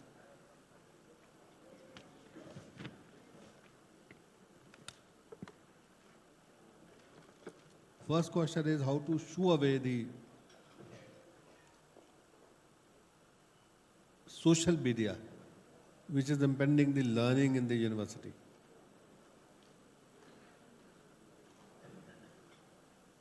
Professor Krishnath Pandey. So I would like to say, why shoo away with social media? Why don't you harness social media and make it part of the teaching process, learning process? Not teaching process, but learning process. So I think now the time has come when we must understand our millennials, especially the generation Z and the generation next. We were trying to find out their attention span. And we found that the attention span was not more than 7 minutes even for very mature people. While for others, it was less than 2 minutes. So if you really want to connect with those kids, social media is the only way possible. So you'll have to break up your session into nano learnings. And these nano learning bites should then be pushed to the students in such a way that they enjoy going through these. So I think it's extremely important. We must set up, I would request AIU to kindly set up a special committee on this as to how social media could be harnessed for integration with the learning process. इस पे काम होना चाहिए. Now there is another question on the verifiable fact. All the nations are submitting positive reports regarding their accomplishments with respect to the Sustainable Development Goals. तो इसमें दिक्कत क्या है? मैं क्वेश्चन समझा नहीं. Mr. Ganesh.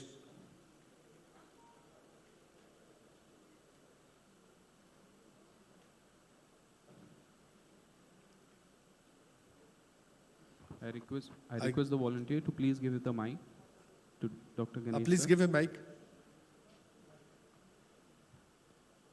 Volunteers, please hand over the mic.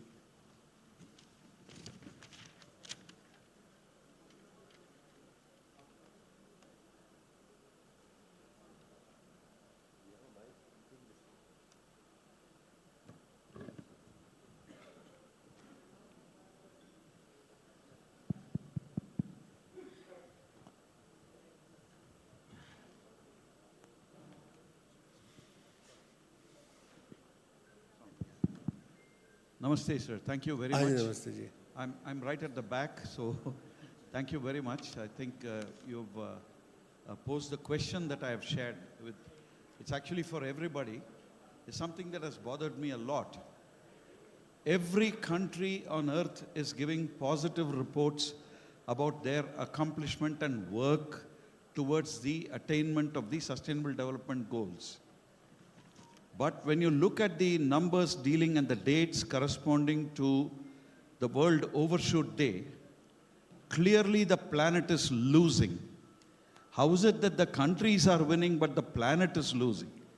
It doesn't make any sense to me, sir. See, it's a much larger question. I appreciate your concern. But when we talk about the development goals, every country has its own limited view of looking at it. No country is going to come back and tell you that we are doing badly here. They'll only tell you that they're doing badly only if they get paid for this. Only if somebody is ready to give them money for that. you see wherever you provide some kind of a grant for a particular development goal, people will say either truth or they'll say over truth. Usko bhi par kar jayenge. So ultimately this happens. It is basically for the country's own political system, country's own governments and the conscience of the citizens, which will have to really work together to actually achieve these goals. So I fully agree with you, but then there is no single answer to this. So that's all I can say right now. Thank you.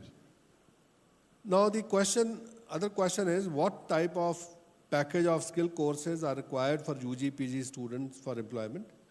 Does one size fit all? Or should the package be different for social sciences, humanities, management, physical sciences, etc., etc.? So I would like to share here that what we have done, we have extensively researched and identified 150 micro skills, which are employability skills, soft skills and life skills, 150 of them. And then we have bunched them up into 50 subgroups. And these 50 subgroups are then put up in those 9 boxes which I showed you. So those 9 boxes actually contain 50 subgroups, and those 50 subgroups have all 150 variants of those soft skills. Now these soft skills, one can choose, one can make their own bouquet. And that bouquet will depend upon the kind of subject you are going through. In fact, what we have done, for each of these art subjects, we have identified the kind of skills which will go with it. I was just showing my panelists here that work is already complete. No, I did not get time to present it here, otherwise I could have presented it here. We are developing 4 variants of these 50 subgroups. One variant is 30 hours, which is basically for those people who are working at low end. Most of them are either semi-literate or illiterate. So whatever skills we provide them, that will be through audio-video mode. Then next would be 60 hours, which would be for those people who are working at the level of the junior technician or senior technician. And then comes the graduates and people who are working in higher order. So 90 hours and 120 hours. Now these 2 different variants are also being prepared. And the course curriculum is ready for this. And for making this course curriculum, we have involved very large number of companies, as well as some of the best groups who are already working on these skills. And we will convert these into soft modules, e-modules. And all these e-modules are going to be available to all of you free of cost. They would be available through either the Skill India digital portal or also on the Swayam Plus portal. So students can pick up the skills out of this bucket and they all will be creditizable. So you can create credits out of these skills. Somebody takes 60 hours, so 2 credits. 90 hours, 3 credits. 120 hours, 4 credits. And it is for the university to specify that, all right, you take 4 credits in this. Possible. Koi dikkat nahi. So this is likely to be ready by about August. My target was that I make it available by July, but abhi uska jo tender finalized nahi ho paya for creating these soft skills. Though the syllabus is ready, syllabus I can share right away. But creating those syllabus into e-skills, that work is on.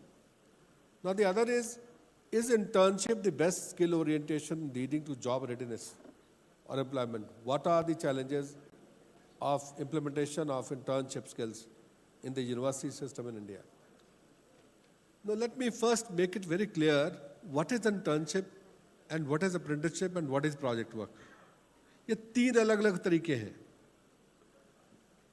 When you say internship, that means the student has gone through some kind of a theoretical framework and he is now ready to go and work with an industry on a problem which industry provides or work in one of their labs and assist them in doing something which is useful for the industry. So once you send a student on internship, normally what happens? He goes and joins the industry. HR guy will just keep his paper. He will assign him to one of the persons. If that person is good, if that scientist or the engineer is good, he will really make him learn. अगर वो दुखी आत्मा होगा तो वो कहेगा भाई ऐसा करना, आप जाके 3 महीने बाद मेरे से सर्टिफिकेट ले जाना, मुझे परेशान मत करो. But when we send somebody for internship, it can only be characterized if you define the learning outcomes right in the beginning. That you have to say that, all right, once you come back from this internship, these are the learning outcomes we expect, and these outcomes must be designed in collaboration with the industry. And this is how we're going to test you. So once he comes back, you test him. Only then you give him credits. While in apprenticeship, the guy directly goes to that ecosystem, starts working on the job, and he learns on the job. Normally, that should not be allowed for high-end jobs. That should only be allowed for very, very low-end jobs. But apprenticeship is now being tried for middle-level jobs. So what we are doing, we are giving them some package, some theoretical part of learning before they actually go and they try their hands on the job. Actual production line. So that package is given, then he goes and he does that entire thing, apprenticeship, for a year, maximum for 2 years. And then again, he's tested for the learning outcomes. And if he has achieved the learning outcomes, it's fine. Similarly, project work could be a shorter duration of internship. Could be 2 months, could be 1 month. Garmi ki chuttiyon mein de diya project. But again, you have to define the learning outcomes and the way he's going to be assessed. जब तक वो नहीं करोगे, उसको creditize नहीं कर सकते. So once we creditize this project work, the apprenticeship and the internship, that is done in terms of months. तो 12 महीने के 40 क्रेडिट है, तो जितने महीने की इंटर्नशिप है उसके हिसाब से आप देख लो, 3 महीने की इंटर्नशिप है तो उसके 10 क्रेडिट हो गए. So that's how it is done. I hope it is clear. Anybody would like to add anything to this? So Dr. Kalsi has very clearly elaborated one important component, that is apprenticeship. And like most of the times in the undergraduate programs, there is a challenge because some of the programs have very less opportunity of apprenticeship, which comes under the NAPS, while most of the programs have now been covered, like vocational undergraduate degree programs have been covered.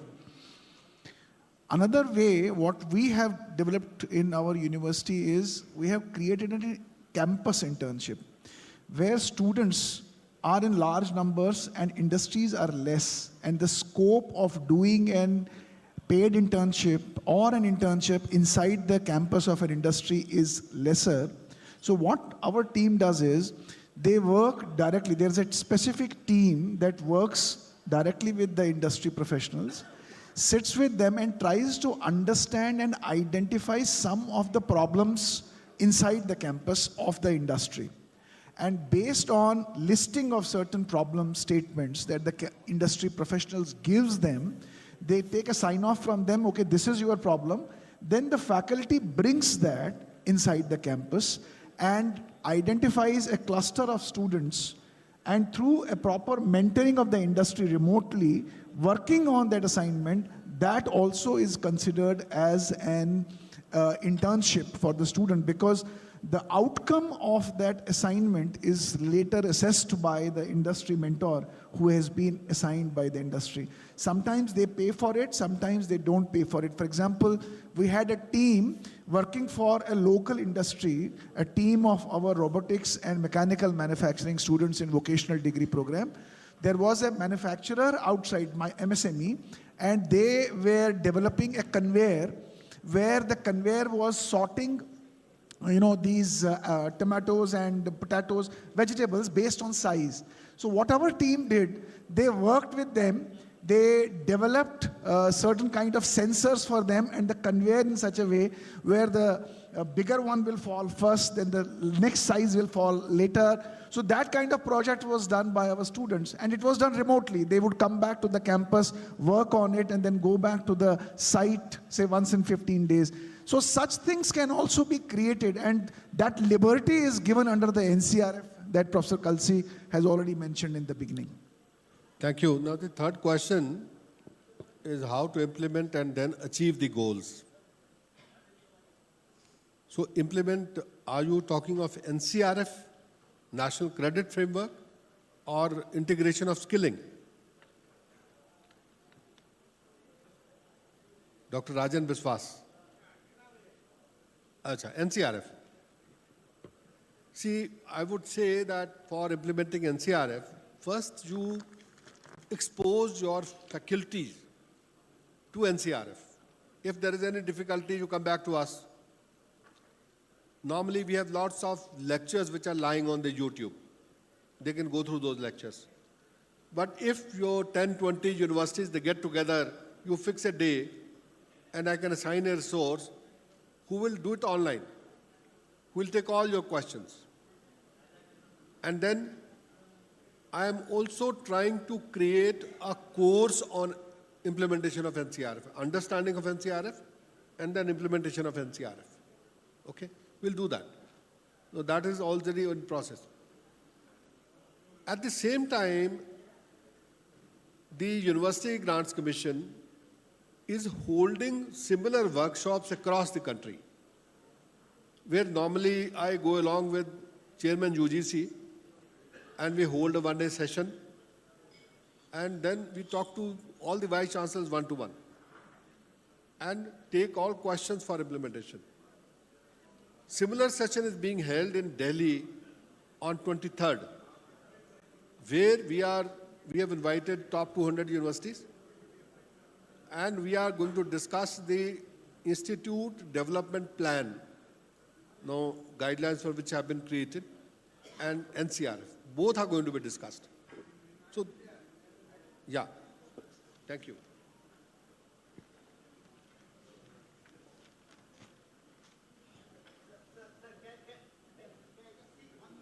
Sure, please. Sir, thank you very much for giving the detailed foundation skills you have developed. I didn't have a look at it. Now I will have a look at it. Now, sir, responding to sir, see, these internships for engineering and management. Am I audible? The internships for engineering and management, it looks fine. But what about social sciences and humanities? What should the Vice Chancellor having those faculties do for internships? Can you clarify? Yes, that's a very, very important point. Now for social sciences, we have so much of work available in the villages around, in small towns around. The kind of projects which we are looking for, how do we lift these people below poverty line? How do we go and help them? How do we perform social re-engineering?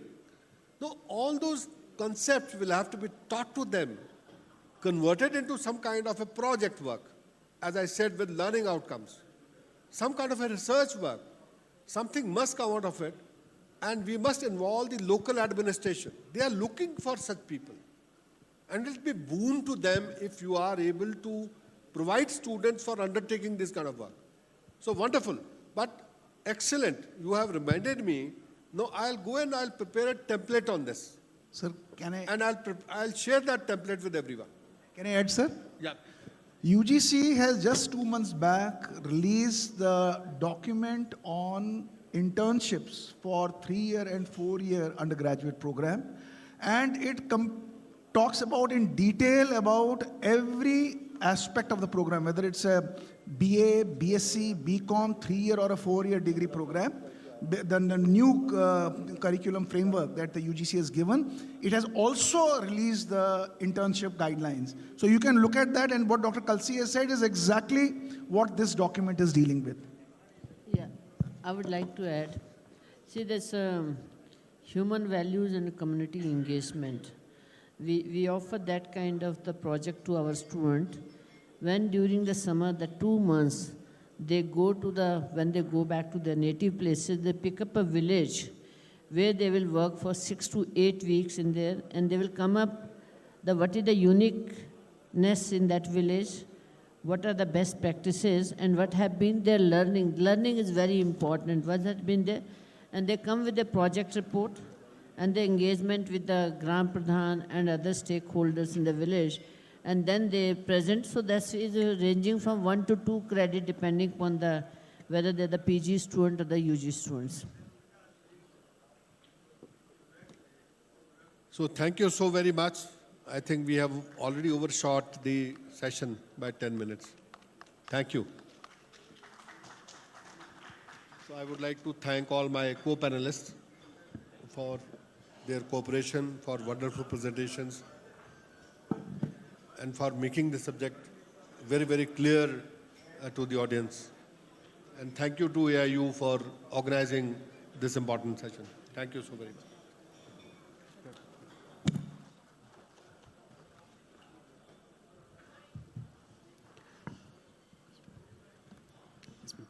I would now like to call upon the stage Dr. Keshav Sarma sir, VC, Vice Chancellor, ICFAI University, Baddi, Himachal Pradesh, to felicitate Dr. Nirmaljeet Singh sir and Mr. Dwivedi sir.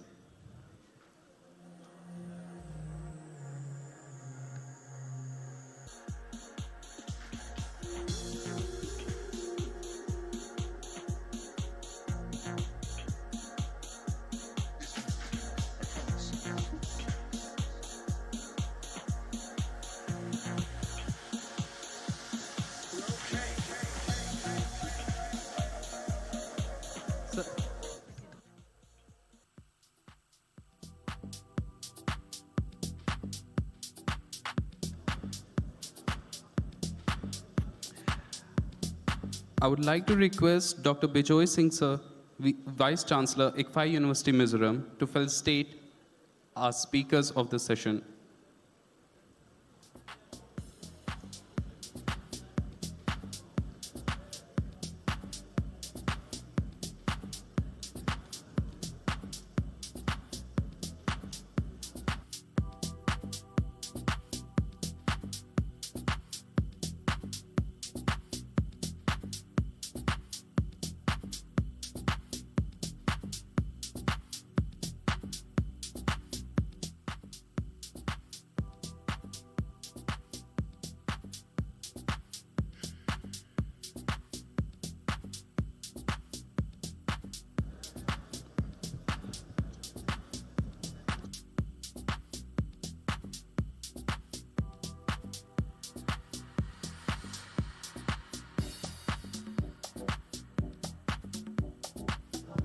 I would request the President, AIU, GD Sharma sir, and Secretary General, AIU, Dr. Pankaj Mittal madam, to come upon the stage to felicitate our guests.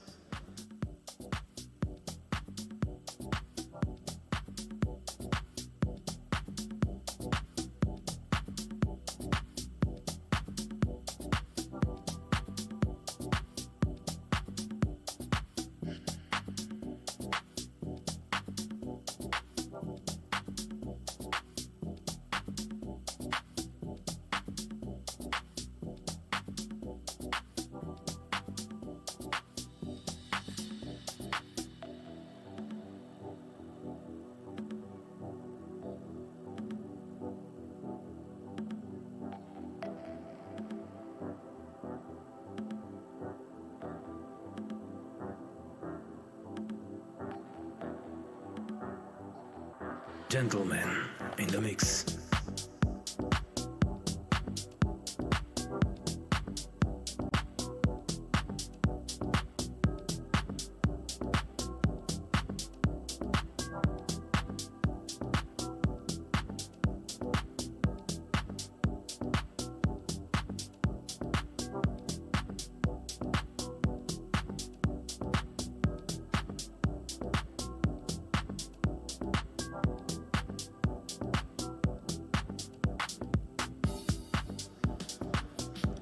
There is a small announcement for the guests who are leaving early.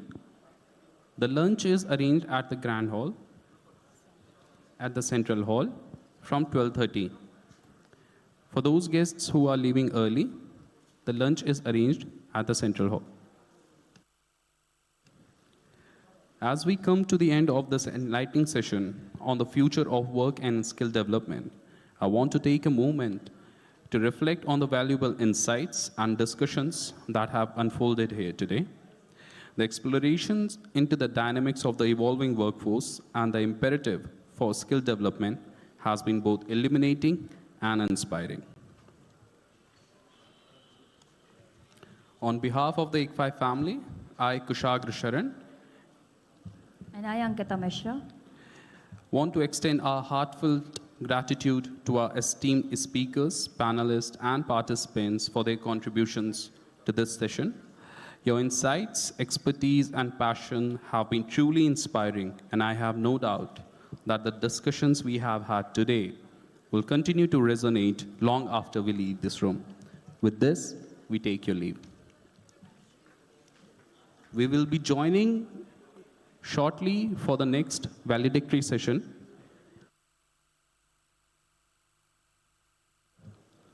Good morning, everyone. Today, we have the privilege of having a distinguished guest among us. Padma Shri Kolakaludi Inak Garu, former Vice Chancellor of Sri Venkateshwara University, Tirupati. He doesn't need any special introduction. The government of India has honored him with Padma Shri, the fourth highest civilian award for all his contributions in the field of literature. We would also like to add he is a very close friend of the founder of ICFAI Group, late Sri N.G. Yashashvi Sir. Sir, we are honored by your presence here. We request you to please come forward.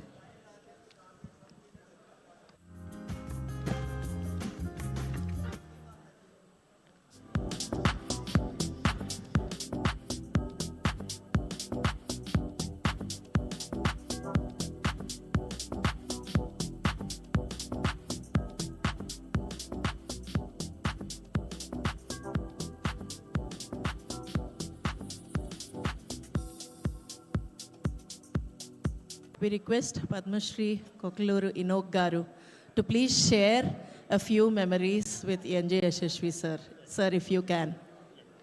We request the audience to please be seated. We have a Padma Shri amongst us. We request the audience to please be seated for the next couple of minutes. Thank you so much.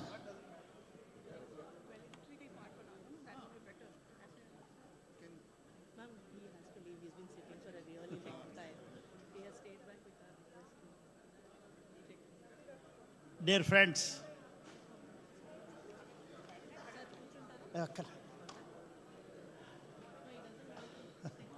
I associated myself with a great soul, Dr. Yashashvi, who happened to be the founder of ICFAI Foundation for Higher Education. I worked closely with him for about 10 to 12 years. I was part of his brainchild, part of ICFAI Foundation, C.P. Brown Academy. He was a great soul and wanted education to flourish in India, to bring the lower grade people to the core of the Indian situation. Now that the leaders of education in India are here, I came here to see you. I'm happy I followed the previous session with rapt attention, and I was very happy to hear them speaking and answering the sessions also. Madam Shobha Rani Garu is a nice lady who is doing wonderful service to perpetuate the memory of late Sri SSV Garu in establishing and running the ICFAI universities all over India. It's a great occasion for me to see all of you here. I had great fond memories of SSV Garu, who is a nice person, a great soul, and a good academic, above all, who loved people of India to come up well in life, and those who are from the lower ranks to be something in society. I always remember his service. In fact, I received an award from ICFAI organization, C.P. Brown Academy, that is Telugu Bharati Award.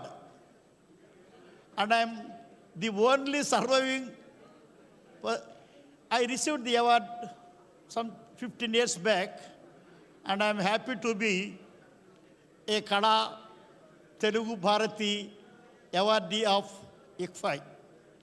The ICFAI institutions all over India are doing wonderful service in the field of education and also in the field of original thinking. They want to inculcate in the minds of the young scholars. I have a great pleasure to be here with you and see you and your activity and to learn many of situations. I wanted to, in fact, NGP, after reading NGP, I had so many questions. I got some of them answered here now. I'd like to see all the papers and see what I can do with the NGP in future.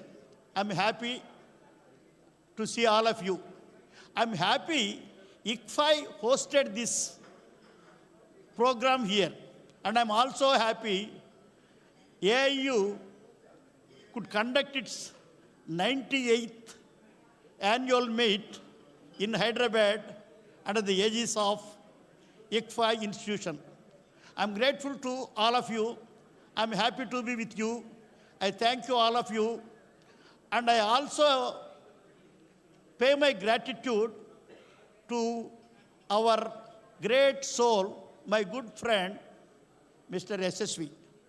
And I congratulate Madam Shobha Rani, who is taking great interest in running these institutions to take the aim and mission of SSV forward. Best of luck to all of you. Thank you so much for giving me this time to be with you. Thanks a lot. Namaste.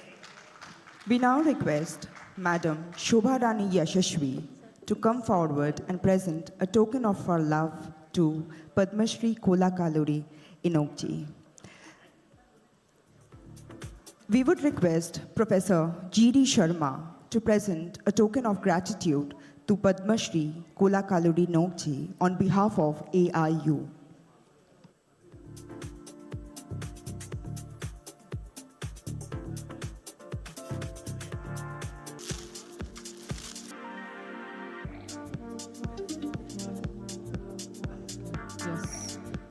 Dr. Jayanti Ravi, IAS Secretary, ma'am will be, Auroville Foundation will be joining this session online.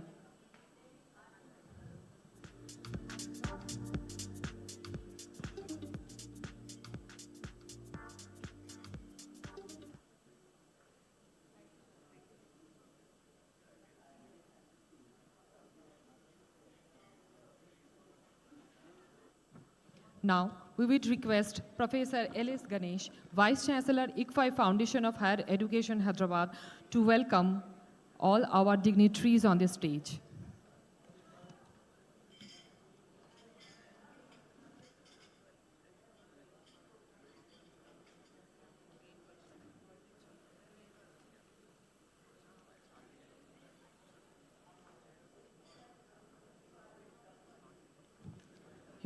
Sir will be welcoming first Sri Upendra Tripathi ji.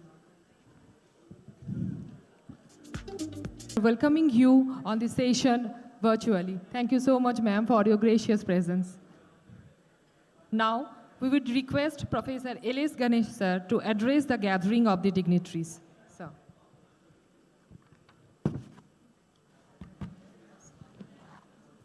Namaste and good afternoon to all the participants. Mr. Tripathi ji, Professor Sharma, Professor Mittal, Alok, Rama, and dear fellow Vice Chancellors, and Srimati Jayanti. Nice to meet you again, Jayanti, after some time. I hope the 3 days, or about 2.5 days that we have spent together would have, above all, helped us forge very strong institutional friendships among ourselves. In fact, one of the guidance points given in the recent new education policy, the national education policy, and also later underscored by the UGC, I had the opportunity for a brief conversation with the chairperson, and he mentioned that if charity begins at home, it's only fair that we forge intra-country institutional partnerships, perhaps as strongly as we can, concurrently with the inter-country institutional partnerships. And I'm sure this forum would have given us that opportunity, to begin thinking of shaking hands with each other institutionally. And there are so many ways in which we can work together. As we can all know, our imagination is our limit. So the less we imagine, the more our limit. And the more we imagine, the better we are. I'm indeed very honored to be with you today in the valedictory function. And I hope that you will carry with you very fond memories and a feeling of fulfillment at this stage of the conference. And if there are any matters by which we may have slipped in our hospitality, you know who will take the responsibility. I bow my head with all humility. Okay? And I hope all of you have been kept comfortable in your stay and your contributions here. Welcome you to this valedictory function, and we look forward to a great association in the times to come. Institution to institution, in India, by India, for India, of India, with India, through India. Bharat Mata ki Jai. Thank you very much. We would request all our guests to kindly remain seated. We now request Dr. S. Ramadevi Pani, Editor, University News, for the presentation of the report. Dr. S.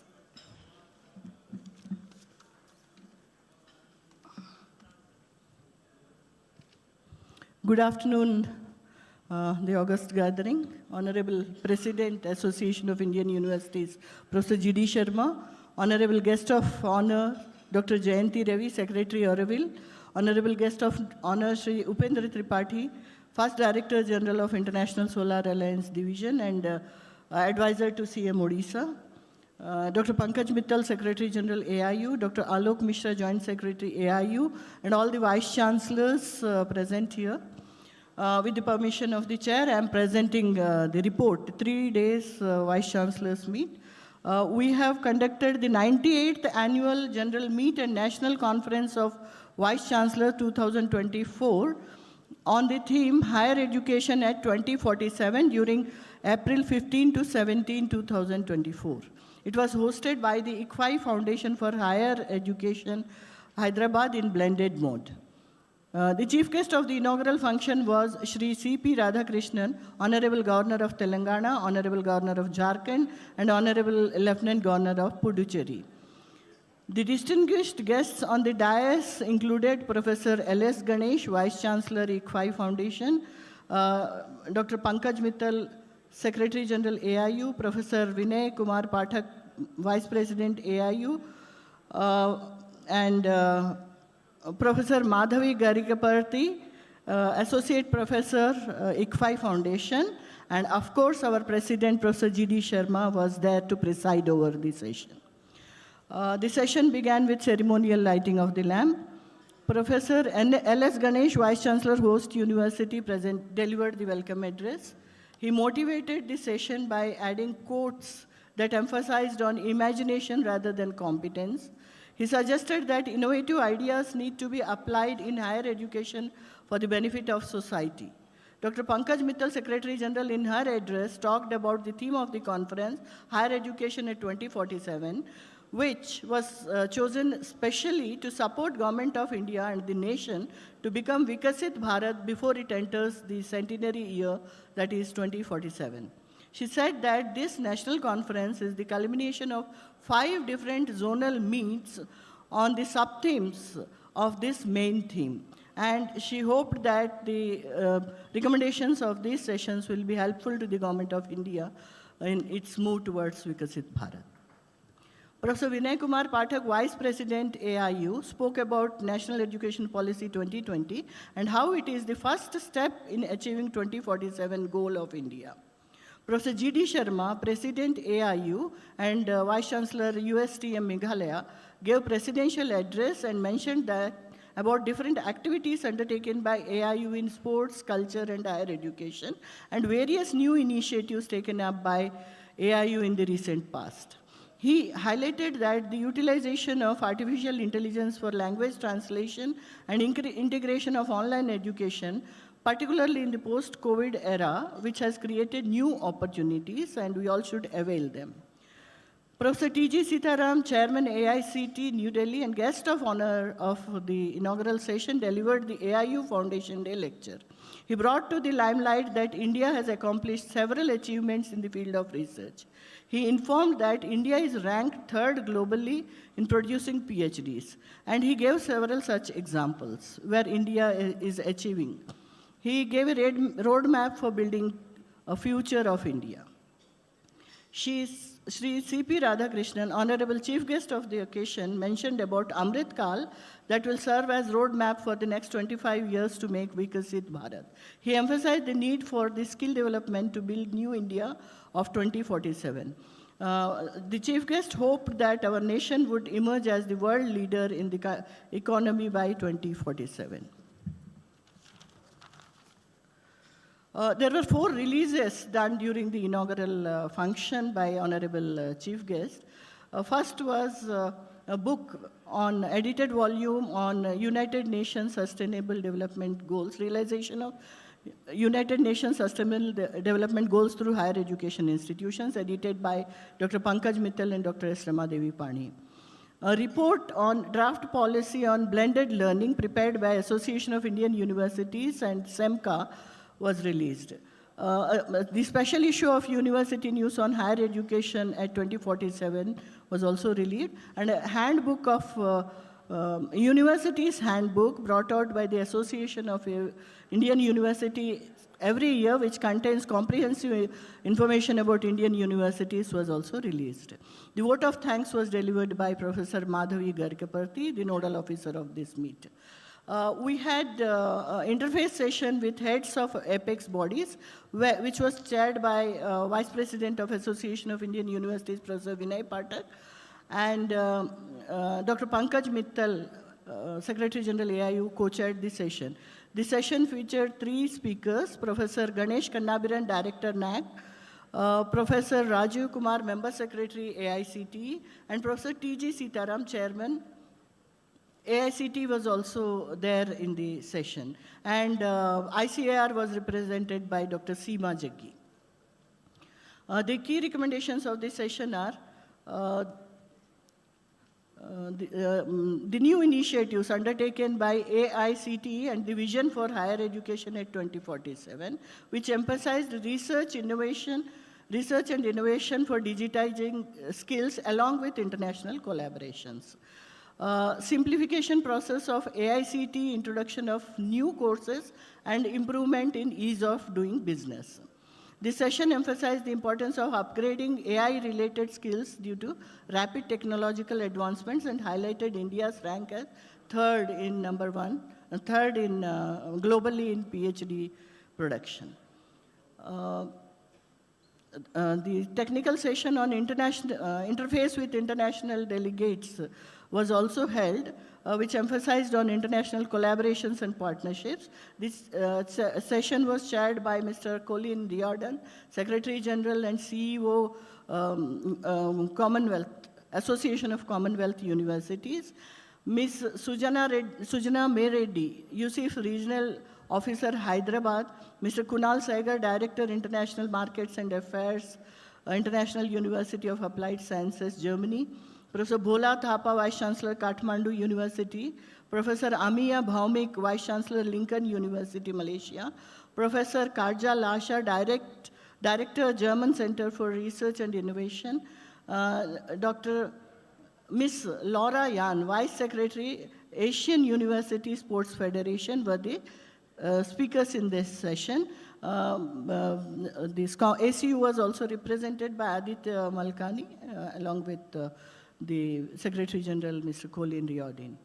The key recommendation of this session was more international collaboration is required in enhancing academic strength and knowledge exchange programs between India and Germany and other countries, advocating short-term programs to expose foreign students to Indian education. It proposed utilizing technology to make education more accessible. The first technical session of the conference was on integrating Bharatiya knowledge system with higher education. The session was chaired by Professor Shanti Shri Dhulipudi Pandit. The speakers of this session were Professor Ganti Murthy, Professor Rani Sadasivamurthy, and Professor V. Ramanathan. Professor Ganti Murthy is the Government of India Officer for IKS. Professor Rani Sadasivamurthy is Vice Chancellor, Vedic University, Sanskrit, and Professor V. Ramanath is Professor at IIT Banaras.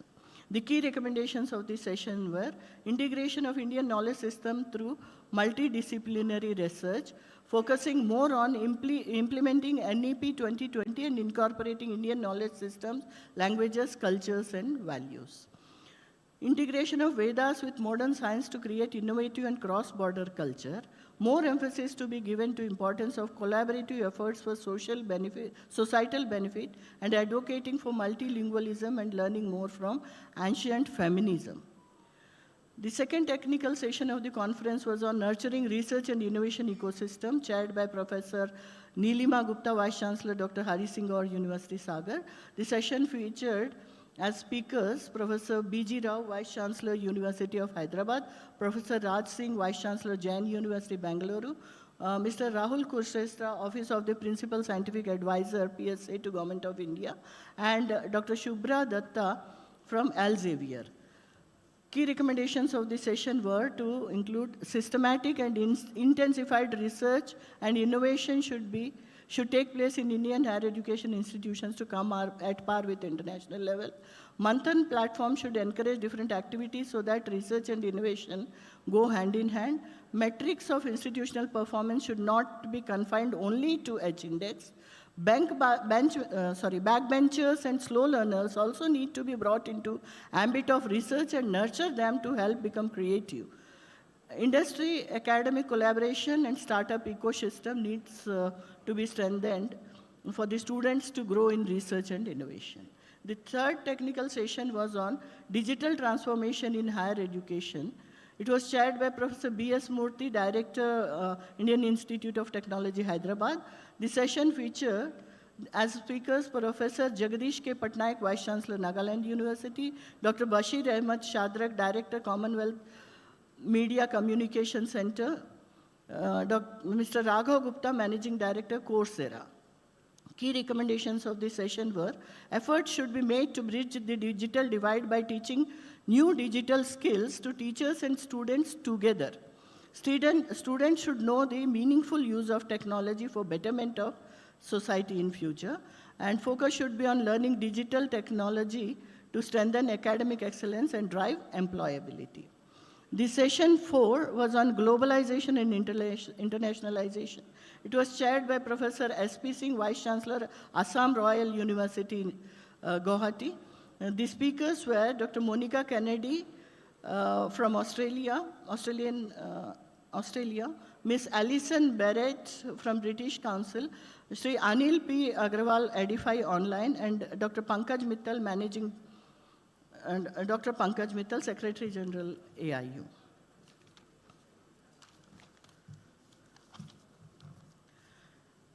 The key recommendation of the session were internationalization of higher education and collaboration need to be boosted, focus on mutual collaboration to diversify and widen access in future, encouraging international exposure will create opportunities. Students should be encouraged to use international certifications in various disciplines that have impact on social, cultural, and political. In this session, INHI, Indian Network for International Higher Education, created by the Association of Indian Universities, was also launched.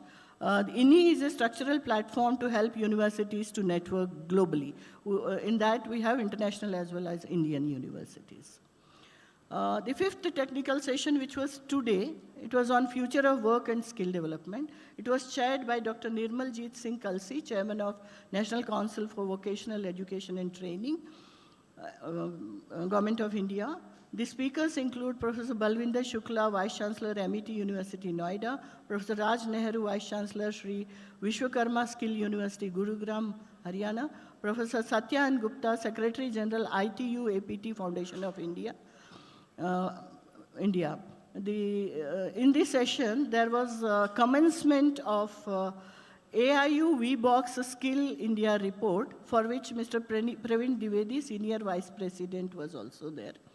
The commencement was done by Honorable Chairperson of this session, Dr. Nirmaljeet Singh Kalsi.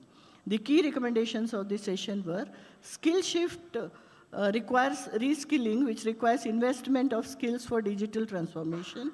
Immediate change of skills according to industry requirement should be done.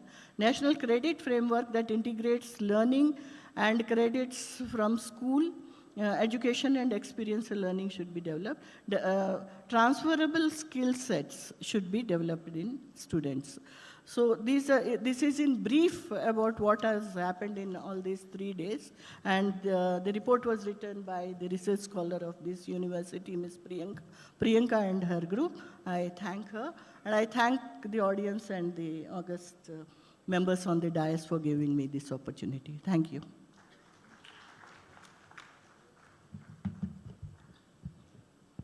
We would now request Dr. Pankaj Mittal, Secretary General, AIU, to kindly address the gathering of the dignitaries.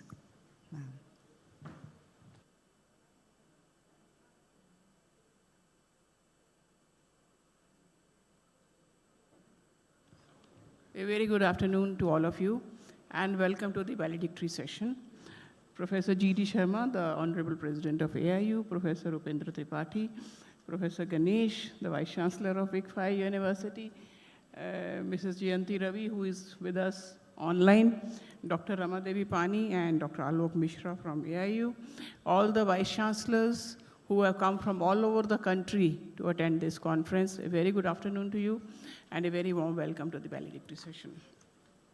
First of all, I would like to thank ICFAI University, especially Professor Ganesh, the Vice Chancellor, and the coordinator, Dr. Professor Madhavi. I am not able to see her right now. The type of arrangements they have done, the way they have taken care of all of us, even the minutest details, personal care of each one of us, and the way the arrangements were made. I mean, it was a huge conference, so many delegates were there, and so many sessions were there, so many speakers were there, and when you talk of blended education, a lot of connectivity issues, internet issues, bandwidth issues are there, but everything was taken care of by ICFAI University in the best possible manner. So thank you very much. Thanks a lot. Thank you. Then I would also like to thank all the Vice Chancellor. Very few occasions I have seen that till the valedictory session, the attendance is so large. So thanks to all of you for being there with us from beginning till end. And when we are together in this journey, we will definitely move ahead. And the theme of the conference, Higher Education at 2047, higher education will really emerge as the main component of Viksit Bharat or developed nation. So thank you very much. Thanks a lot. Thanks to you. I will just talk about one takeaway from each session, which we had in these 5 days. Dr. Ramadevi Pani has already given you the details of every session, but only one takeaway from the point of action point, means what we should be implementing in our universities. So when we talk of Indian knowledge system, the main focus was that most of the universities are wanting to have an IKS cell, and then we keep on sort of saying everywhere that we have an IKS cell in our university, or I have a master's program in IKS. So the recommendation was clear that there is no point in having IKS as a separate unit in a university or as a separate cell or as a master's program. The effort should be made to integrate IKS in each and every course of the university, in each and every program of the university. So IKS should be treated as a minor, which is included in all these subjects, so that it's not only a few students who are taking that particular program are acquainted with IKS, but all the students of the university are acquainted, because it is as a minor in every program of the university. And for that, especially the faculty has to be trained on how to teach an IKS course. IKS course is not something which anybody can teach. So faculty can teach, but with a proper training. So please invest in training your faculty on IKS, especially IKS relevant to their subject domain. For physics, it will be a different type of training. For chemistry, it will be different. For social sciences, it will be different.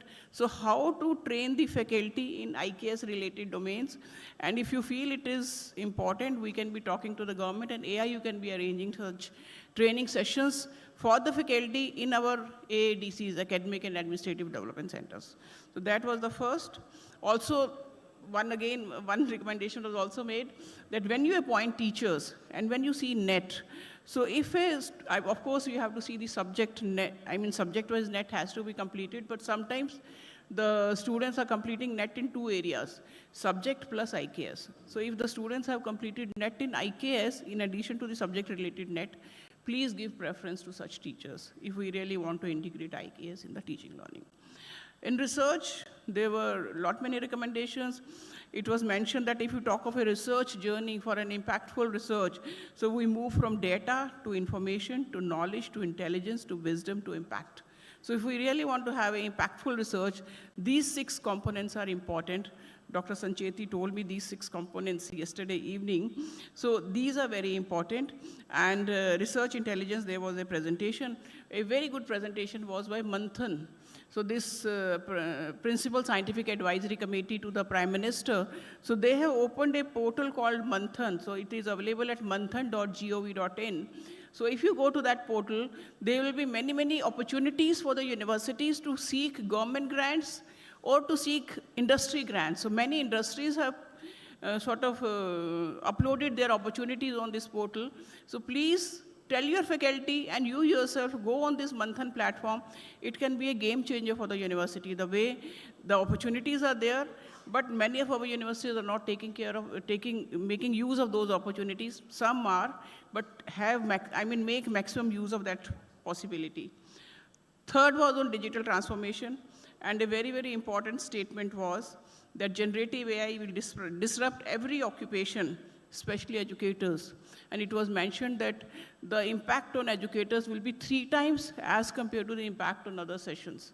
So this is very important, that how we train our students so that they are digitally ready. And if, for example, if you talk of, earlier we used to have so many software developers going all over the world, but those software developers who are having only the minimal skill, they were employable till today, till now, but in future they will not be employable because AI will be replacing them. So they have to have something more than the minimal skills to make them employable. And the responsibility for imparting those skills lies with the universities. So we have to help the students and then it was also mentioned that when we talk of digital transformation, and if a university is digitally transformed, there will be 4 major benefits to the university. One, it will sort of strengthen its academic excellence. Second, it will improve the student employability. Third, it will help them in ranking and brand perception. And fourth, it will also accelerate the revenue growth of the university. So revenue will also increase. The fourth session, internationalization. So there a very important thing was our own portal, which we have. Our own means our own, not AIU's own. It is our own portal, Indian Network for International Higher Education. And in that portal, please go through that portal, please register, please log in. It is a free login for all the AIU member universities. And then you will see that how fast you can make the interest groups in which you will find another institution or another person with whom you can collaborate. It could be a national person or international person. But once we start using it, we will have such type of collaboration activities. And then another thing which was very, very important, Professor A.P. Agarwal would be here. We launched EDIFI Online. EDIFI Online, again, is a concept in which, because when you talk of international rankings and benchmarking and NAC rating, a lot is talked about the foreign faculty and foreign students who are present in the university. So for foreign students, AIU is doing now many education fairs, apart from having collaboration portals. But for foreign faculty, which was a major issue because cost is involved with that, foreign faculty is really very, very costly. So we came out with this novel idea that we can have foreign faculty on our campuses at a reduced cost by having the cluster of universities who are having a common course, so that that common course can be imparted collectively to a group of universities and the cost is reduced. And then having a foreign faculty, even if it is sort of a part-time because you are combining with many universities, it helps you in the rankings also. You can say that my university has this foreign faculty. It will benefit your teachers because they can benefit from the international faculty. So please go in for that EDIFI Online if you're really keen to have foreign faculty in your universities. And you were also told about the schemes and the scholarships and the fellowships given by UCIF, British Council, Australian High Commission during this session. So this is very, very important. And the last session which was held today, which was on future of work and skills, again, I also came to know for the first time that in our main academic programs, 50% of the programs can be skill programs. So again, that is very, very important.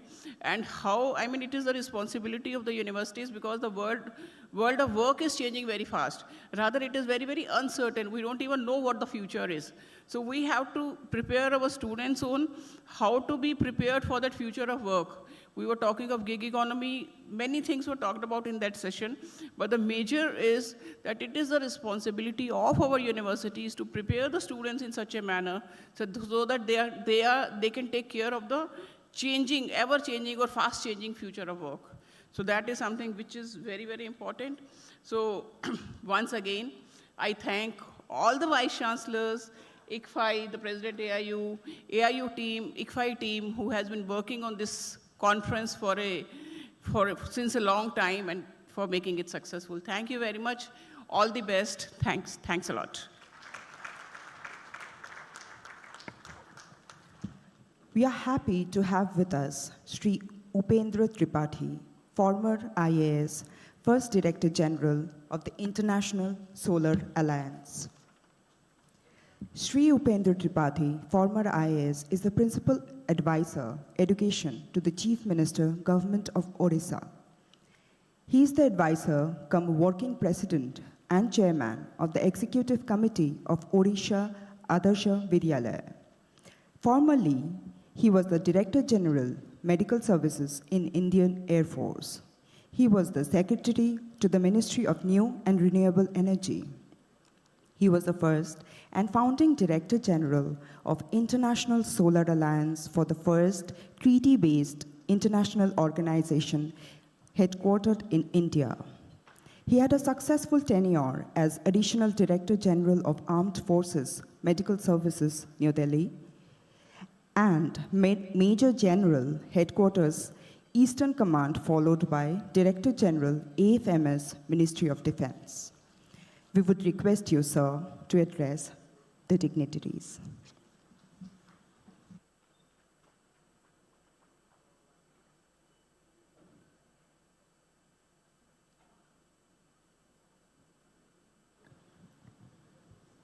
Vice Chancellors from all over the country, friends on the dais, the Association of Indian Universities, ICFAI community here. I'm really so impressed over the last 2 days. I have very few words to express that. Valedictory function is a function that everybody looks for because after this we are all free. I must start, I was a student in a small university in Ottawa in Canada between 92 to 96 where the temperature used to go to minus 55 degrees during winter. We had a professor who used to teach us environmental diplomacy, Chancellors. And he started his entire semester with an anecdote, which is called 50-50 problem. So he gave the example of a country where people eat horse meat and chicken as well.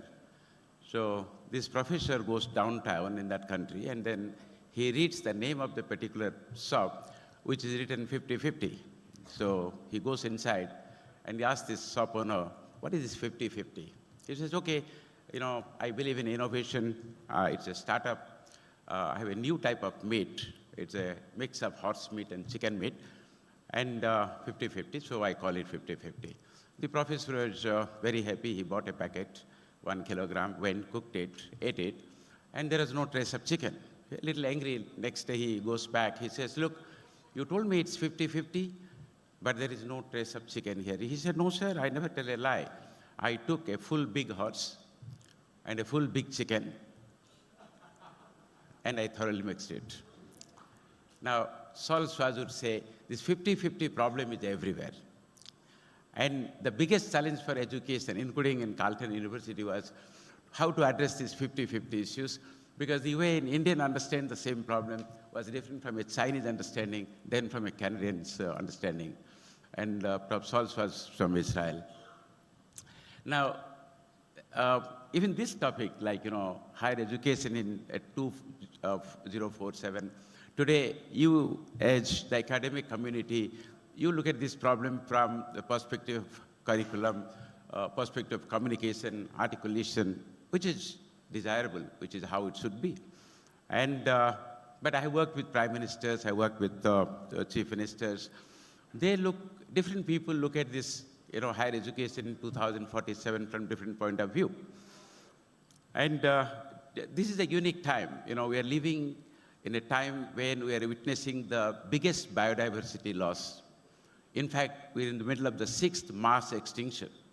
The world has undergone 5 times before. When oxygen appeared on Earth, 90% of life disappeared. You know why. And added to this mass extinction, the loss of biodiversity, we have a problem of pollution. Delhi, if you are there, I think it's equivalent to smoking some 10 cigarettes a day. It's not only air pollution, we're talking about water pollution, talking about soil pollution, talking about pollution all over, the ocean pollution, for example. And added to these 2 crises, you have the master crisis, and that you all know, global warming. In Orissa, for example, last month, we preponed the schools to 7 o'clock in the morning because the heat was so much. But then also students felt so hot after 11, we now prepone to 6:30 in the morning. Now think of 2047. Now, global warming and the issue of heat strokes, sunstrokes is only one small example. We are talking about inundation of several cities in the coastline. We are talking of disruption in agriculture. We are talking about disruption in the carbon storage capacity of soil. We are talking about disappearance of forests. We are talking about, disturbance in the pattern of monsoons, loss of biodiversity. In such a, critical period, how does higher education respond to these issues? Right now, we have a strategy we call strategy of mitigation, of adaptation, of loss and damage control. Now, how do we mitigate? Do we make a start saying that all institutions of higher education will be net zero by 2070, which the government of India has promised, or which is a need? And what does it mean to be net zero? And it is not only being net zero, how do we take other measures of mitigation? How do we adapt to these several disruptions that will happen in weather, in climate, in monsoon, in soil maintenance? How do we respond to all this? How do we prepare the students to respond to all this? Do we prepare a manpower in the society which can meet these needs? Singapore right now, in many places they are doing research. If in the North Pole the ice disappears, it'll cut down the traffic cost of transportation between Singapore and Canada and Russia a lot. They're working out how much is going to be less if the North Sea disappears. China, for example, is discovering day after day, inventing new and new type of ice breakers so that they can pass through that small track even with ice. And so if you look at the type of change in the skill set of people, and I was so happy to see the report in the morning. The areas they are covering are actually vast. So the point I'm trying to make is a big challenge. We're in the period of crisis, and by 2047, it is going to be much worse. Because if you look at the carbon budget of the Earth, no matter who took it away, whether it is in a sense of justice, if you look, the per capita coal consumption today in India is what was per capita coal consumption in USA 250 years back. But then I remember an Honorable Prime Minister brought International Solar Alliance. We all inside thought, what is this crazy thing? Solar, everything is solar. And one day we asked him, why this? And he was frank enough to say that, look, the international diplomacy is such that at some point, suddenly, like Paris Agreement came in 2015, you may get an agreement banning fossil fuels. And then India should be prepared.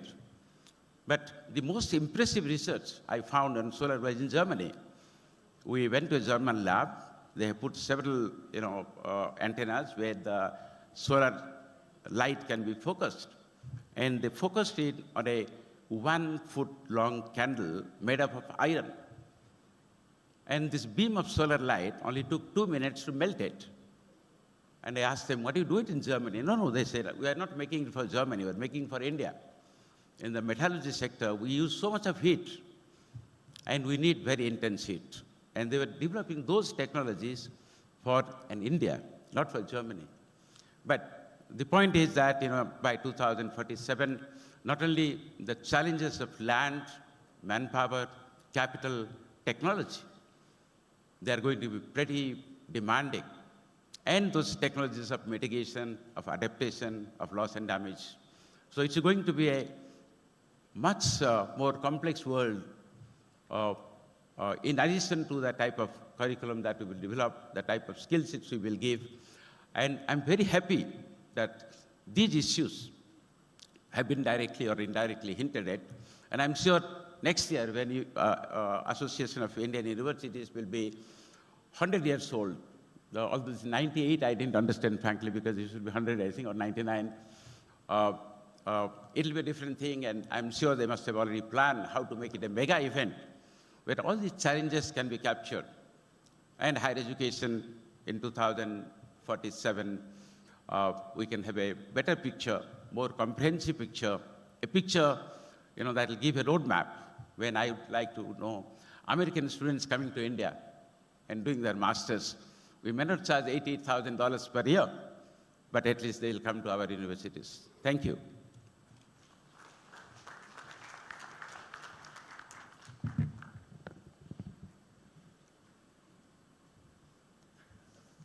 Now, we are happy and honored to introduce Dr. Jayanti S. Ravi Ma'am, Secretary of the Auroville Foundation, Tamil Nadu. A scientist, civil servant, performing vocalist, administrator, thinker, and a widely traveled development practitioner, Dr. Jayanti Ravi entails myriad realms of experience in her multifaceted character. Her professional repertoire includes serving as DDO in Sabarkantha, Collector of Panchmahal, Director of NAC in the Prime Minister's Office in addition to Principal Secretary and Commissioner, Rural Development Gujarat. She has championed the Swachh Bharat Mission and rural sanitation in the state for 2 consecutive years. Under her leadership, with strategic intervention and innovative approaches, the SDG ranking of Gujarat on good health and well-being, that is goal number 3, as evaluated by Niti Aayog and the United Nations, has dramatically improved from the 17th rank nationally in 2018-19 to the 1st rank nationally in 2021. Ma'am, we are happy to have you, and we would like to request you to address the delegates. Thank you, ma'am. Namaste to all of you. I hope I'm sure. I presume I'm audible. I'm extremely happy to be here at the valedictory session of all the honorable vice chancellors of the country. I'm very happy that the Association of Indian Universities has been doing this consecutively, and all the dignitaries on the dais, and all of you who are connected with education. It's a pleasure to get this opportunity to interact with you.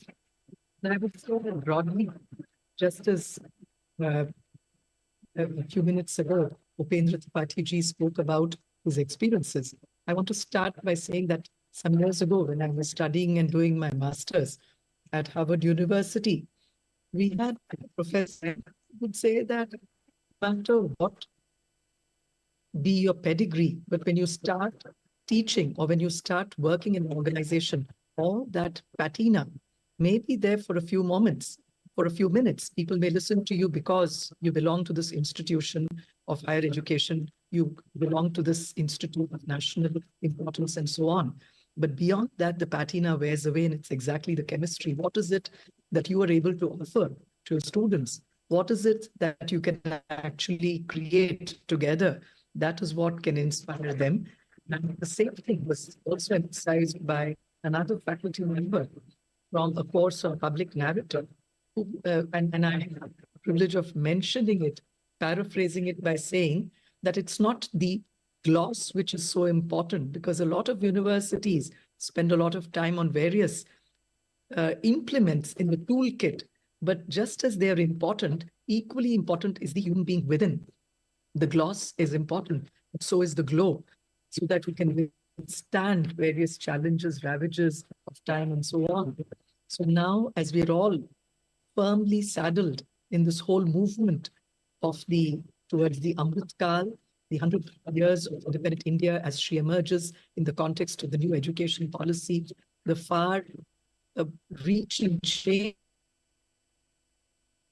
that have been brought about, governance, kind of global leadership that India is taking.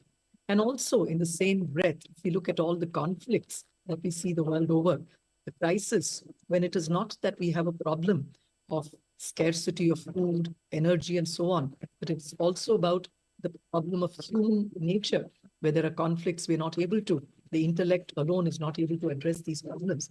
I think the gist of what India would have to specially curate and create, if we were to have a special edge for dealing with the world, the crisis that the world offers in 2047, would have to be something different for really coming up to matching what is required of her as a Vishwa Guru. And in that context, I would think of 3 things that sum this up.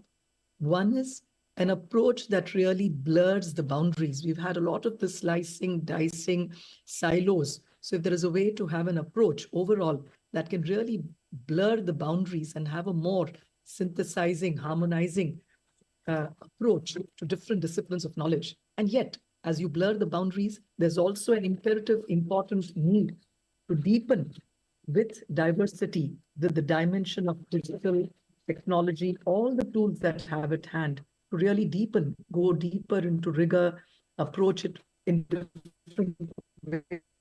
And the third, which I think is extremely, is also using consciousness and really harness and harvest the essence of oneness. The key message that Indic knowledge systems also give because we talk of unity in diversity, but the other way of looking at it is in the diversity of the inherent unity that we see manifest in the way. The blurring of boundaries, our institutions, which is already happening, the NEP is a great beginner. It's giving a lot of context to really set the ball rolling in this direction. How is it that we create structures and mechanisms that will really help blur these boundaries with having more and more emphasis on multidisciplinary approaches where a student of physics can interact with a student of medicine, a student of art, and I heard in the question and answer session, what is the role of humanities, arts? I think all of these have a very important role. How can we bring them and provide these pathways of learning for students, be able to explore all of these and blur these boundaries?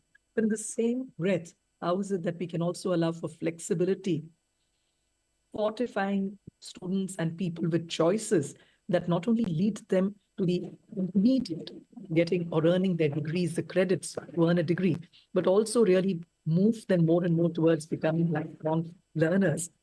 And here, the PhD project that I had the special privilege of working on was something related to MOOCs. Back then, at a time when IIT Madras, so Professor LS Ganesh, when he was there as well, Professor Anand, and the entire team, there was something called NPTEL at that time, and which has now gotten transformed into Swayam, and now the MOOC platforms are something we're really looking at across the world.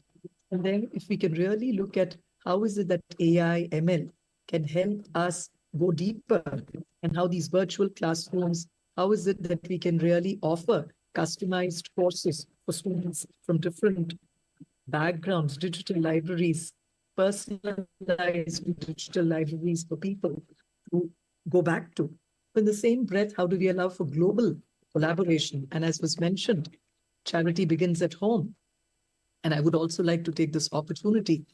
We too, Auroville may surprise all of you, many of you, that Auroville is also an institution of higher education. We are anchored under the Ministry of Higher Education in Delhi, and we actually are set up as by an act of parliament, and it was founded in 1968 by the spiritual collaborator of Sri Aurobindo, a great son of India, the mother. But later on in the 1980s, it was the government had to step in, and we have an act of parliament by which Auroville Foundation is actually functioning today. And in that context, we would love to have students from different disciplines of all your universities come to Auroville as volunteers, as interns, and also as fellows. You can look at various aspects, research, innovation. There are so many possibilities. Skill development too, because in all about 700 units, activities ranging from making spirulina, which is a wonder food, a lot of you may have heard of it, to some of the best bakery and confectionery products that you would get maybe in the top European cities today, to being net positive. This is an entity. We have some amazing work that has happened also in the area of environment, sustainability, afforestation. We have done afforestation in places across the world, sometimes where the survival rate is more than 80%, as against a norm rate of 20% survival in many cases, and 80% being lost. But along with this, when we look at this blurring boundaries, inclusivity, diversity, all kinds of ethnicity, socioeconomic backgrounds, diversity, gender, equal opportunities for all become very important too in this new paradigm. And then, if we also look at the aspect of really diversity, digging deep and going deep into various things, how is it that we can bring about assessment, reforms in assessment, instead of having the conventional way of assessing? Can we have other ways which include such immersions, such possibilities of really which encourage and enable critical thinking, intuitive thinking, which is now going to be the main order of the day as we move forward.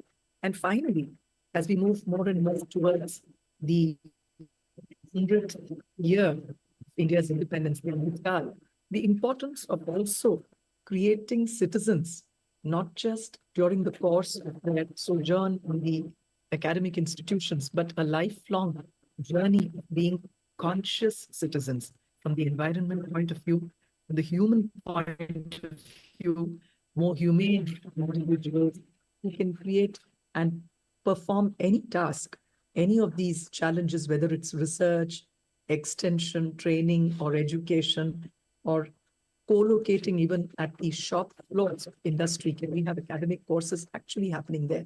Not just faculty members going there, but can we have courses where an entire semester can be done in the shop floor of an industry? All these possibilities, but in the consciousness. So when we look at that, we also come to the contributions that Sri Aurobindo has made. And I would say that his whole emphasis was on synthesizing the researches and development on the material aspect, along with a journey inward of being more and more conscious about various things. And the two are not exclusive mutually. So it is possible to have something which is really founded on prosperity, abundance, and beauty, aesthetics, and yet be anchored in a state of consciousness. And if this approach can be inculcated in all our students, not just as an add-on, one particular course, but as Pankaj Mittalji mentioned, if these approaches, these attitudes can be inculcated in every discipline, it becomes a part of their nature. And this is something that we world over today, we're also looking at consciousness studies. We have scientists, we have the, for example, Institute of Noetic Sciences, Dean Radin, several others working on this, and physicists are coming very close to what is the meaning of consciousness. And India could really play a very important role in this as well. So therefore, in summing up all of this, I would say if we can really inculcate in our students absolute academic rigor, excellence, critical thinking skills, all of it, but along with it, what is our own USP, the gift of India to the world, the possibility of really having this intuitive intelligence, which comes with that sense of faith, sincerity, and surrender. If that can also be incorporated in the studies, not as some add-on, but as an integral part of any of the disciplines of knowledge that our students pursue and adapt. So on that note, I want to again congratulate AIU, the ICFAI team, and all of you for this very, very invigorating and very interesting academic discussion and intellectual feast, and with a lot of very practical aspects. It's not just about talking in the air, but then many practical inputs. I was listening to the earlier session. I'm very glad that you're all here. I want to wish you all the very best, and again extend a very warm welcome to all of you to come to Auroville, which is very close to Pondicherry, but technically located in Tamil Nadu. And we are also a part of the higher education institutions of India. We have people from 60 countries living here. And it is, again, it is meant to be a beacon, a lighthouse for the world as it could be in the years to come. And so as we talk of higher education in 2047, what you see here, some aspects of it could by far be a bit of a harbinger, a taste of what things could be in the years to come. Thank you very much. Namaste. Thank you, ma'am. We would request now Professor G.D. Sharma, President AIU and Vice Chancellor, USTM Meghalaya, for the presidential address.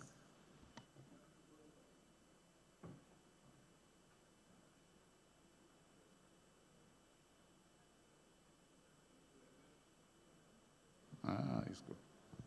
Thank you very much.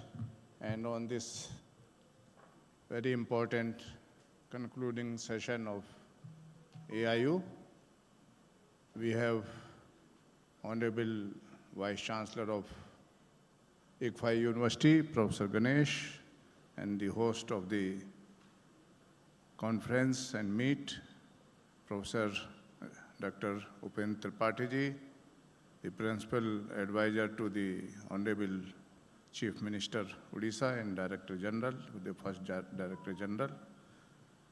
We have Secretary General, Madam Dr. Pankaj Mittalji, a very dynamic leader, a very dynamic Secretary General who has created vibrancy in the functioning of the AIU, a very active editor, Dr. Rama Pani, who has been always very, very active in academic, getting the journal coming in time, and Dr. Alok Mishra from our Joint Secretary, AIU, all highly respectable and honorable Vice Chancellors who have come here to contribute and also make AIU more rich through their knowledge and also giving support, encourage that how it can further be more productive. The industry people, the experts, both in physical and online mode. At the outset, I would like to thank the host, ICFAI Hyderabad, especially Professor Ganesh and his team, to take this grand and very great moment of the process of learning, that the higher education at 2047, that how this vision could be achieved. For the first time, we are having vision of 4-7. Generally, we used to have the vision what next year we will do and what after 2 years, but this is the first time. So with this, our whole AIU team, under the leadership of Dr. Pankaj Mittal and the Dr. Ganesh, the whole team, they have made it so successful, especially selecting the place. So till last moment, this is for the first time that we have so many honorable Vice Chancellors that they have become learners. Otherwise, they are leaders, still leaders, but less learners. Now we can see they are more learners. That is what it is required, that unlearn, learn and relearn. So that indicates that they are truly following NEP 2020, and what we feel now after listening to these presentations by the experts, that the education is also coming to fulfill the thoughts of our great leader, Mahatma Gandhi ji, who said in 1937 that the education of our country has to again revamp and come out with 3 H, the head, heart and hand. So now skill is reskilling, new skilling, all are becoming hand, because so far we were only giving more emphasis on head. But still the heart is missing, which will make the character of our children. And therefore, this also has to be incorporated. This national conference has fallen when 100th year has begun. That means in this year, centenary year of AIU, total pyramid has to change. Just a few minutes back, Dr. Kalsi ji said that we have to bring the social media into learning. Micro-learning means not this one. Whereas our Indian traditional system of learning was based on mythology. Today we are going to nanoscience. Mythology also, deep observations, doing the experiments with nature and bringing out the conclusion. Whereas the science also has the same critical observation, but experiments in lab, small area, then take it to the nature. This is the only difference. So that repetition is easier, and this repetition can bring the business. Whereas our only mythological approach was not for business, but for sustainability of humanity, bringing peace, and that is how the thoughts of Sarve Bhavantu Sukhina, Sarve Santu Nirama, these thoughts were coming. Global citizenship, everyone same, all these thoughts were coming because the approach of our learning was toward the holistic one, peace, not the learning for creating business, not individualistic growth. Now we are seeing one person, richest person in the world. No. Which is the richest community in terms of learning, finding the truth? That was the approach. I am sure I will not take much time because all of our Honorable Vice Chancellors, they have planned their visit to different places. But I really feel honored that last year you gave so many suggestions. We tried to incorporate and take some new initiatives in this national meeting and also the national conference. So many suggestions have come. This will make AIU to work, bring them, synthesize them, and to add to the new initiatives, as well as to further take those initiatives to bring our universities into new mode of fast delivery of the knowledge, involving the youths, making them more productive, converting the universities into giving opportunities to the youths to make use of their knowledge, as Dwivedi also said that the skill could be either with the industries or bring industries to the campus itself. So with this, I personally thank each one of you giving your so much precious time, all the 3 days here, and also making the AIU's approach more productive and more futuristic looking to give more and more, both bringing the government policies as well as bringing the university system of our country, the largest system, taking it into playing important role, not only the third biggest economy, but one of the first or largest socio-economy of the world. Thank you very much. Namaskar to each one of you. We would now request Dr. Alok Mishra, Joint Secretary, AIU, to deliver the vote of thanks.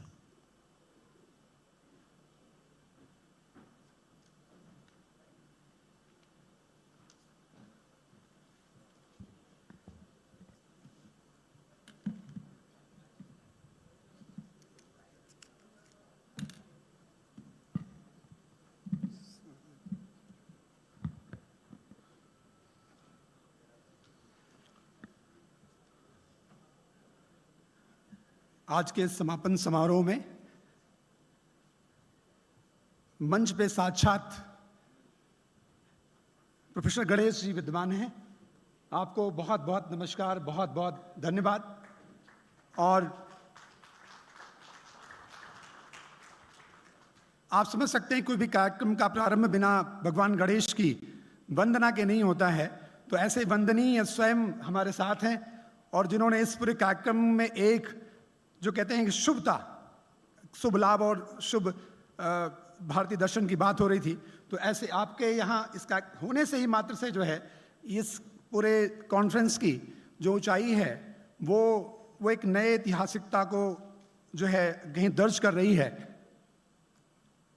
आप महान कुलपति महोदय, vice chancellor महोदय, आप दुनिया के उन महान लोगों में से हैं। दुनिया की करीब 700 जो है करोड़ जो पॉपुलेशन है, उसमें से हम अभी 25,000 सिर्फ वाइस चांसलर हैं पूरी दुनिया में। आप उनमें से वो महान लोग हैं जिनको ईश्वर ने आपको किस संस्थान को हेड करने का मौका दिया है। तो आपकी इस महानता और उस महानता में आपकी कर्तव्यनिष्ठा के साथ आप यहाँ उपस्थित हैं, इस गरिमा के साथ आपको हम हृदय से बहुत बहुत धन्यवाद, बहुत बहुत आभार व्यक्त करते हैं। और हम ईश्वर से प्रार्थना करते हैं कि आपको यशस्वी और आपको बहुत अच्छा स्वास्थ्य और बहुत अच्छी मेधा दे, जिससे कि आप शिक्षा व्यवस्था के निर्माण में शिक्षा व्यवस्था को विश्व के लिए एक नई ऊंचाई और एक नए आयाम पे ले जाए। जहां आपकी उपस्थिति ने इस कार्यक्रम की शोभा को बढ़ाया है, वहीं पर 2047 में जब जिसके शिक्षा के इतिहास को देखा जाएगा तो इस समापन समारोह को इंगित किया जाएगा। ये सब रिकॉर्डेड हो रहा है इतिहास के उस पन्नों में जो है, तो आप उस इतिहास के उस पन्नों में आपकी उपस्थिति और आपने जिस रूप में आप सबने चर्चा किया तमाम विषयों पे जो है, उन चर्चा से ये पूरा हॉल झंकृत है और आपके लिए जोरदार तालियां बजाने के लिए उद्यत है। वो आपकी उपस्थिति, इस आपकी मंच की उपस्थिति जो है हमारे बीच में यहाँ उपस्थित इस पूरे कार्यक्रम की जो पूरी पीठिका जो है, आपको मालूम है कि आदरणीय हमारे जीडी शर्मा साहब जो भारतीय विद्यालय संघ के अध्यक्ष हैं, साथ साथ वो एक चिंतक भी हैं। लगातार आपकी जो हम लोगों को सेवाएं, हम मार्गदर्शन दूर रहते हुए हमेशा जो है तत्परता के साथ मिलता रहता। सर आपको बहुत बहुत धन्यवाद, बहुत बहुत प्रणाम आपको। आपने हमेशा हम लोगों को संबल दिया है और सर स्वयं हर जगह के द्वारा देश में एक नई आगाज और एक नई व्यवस्था का जो है उस संचालन भी हो।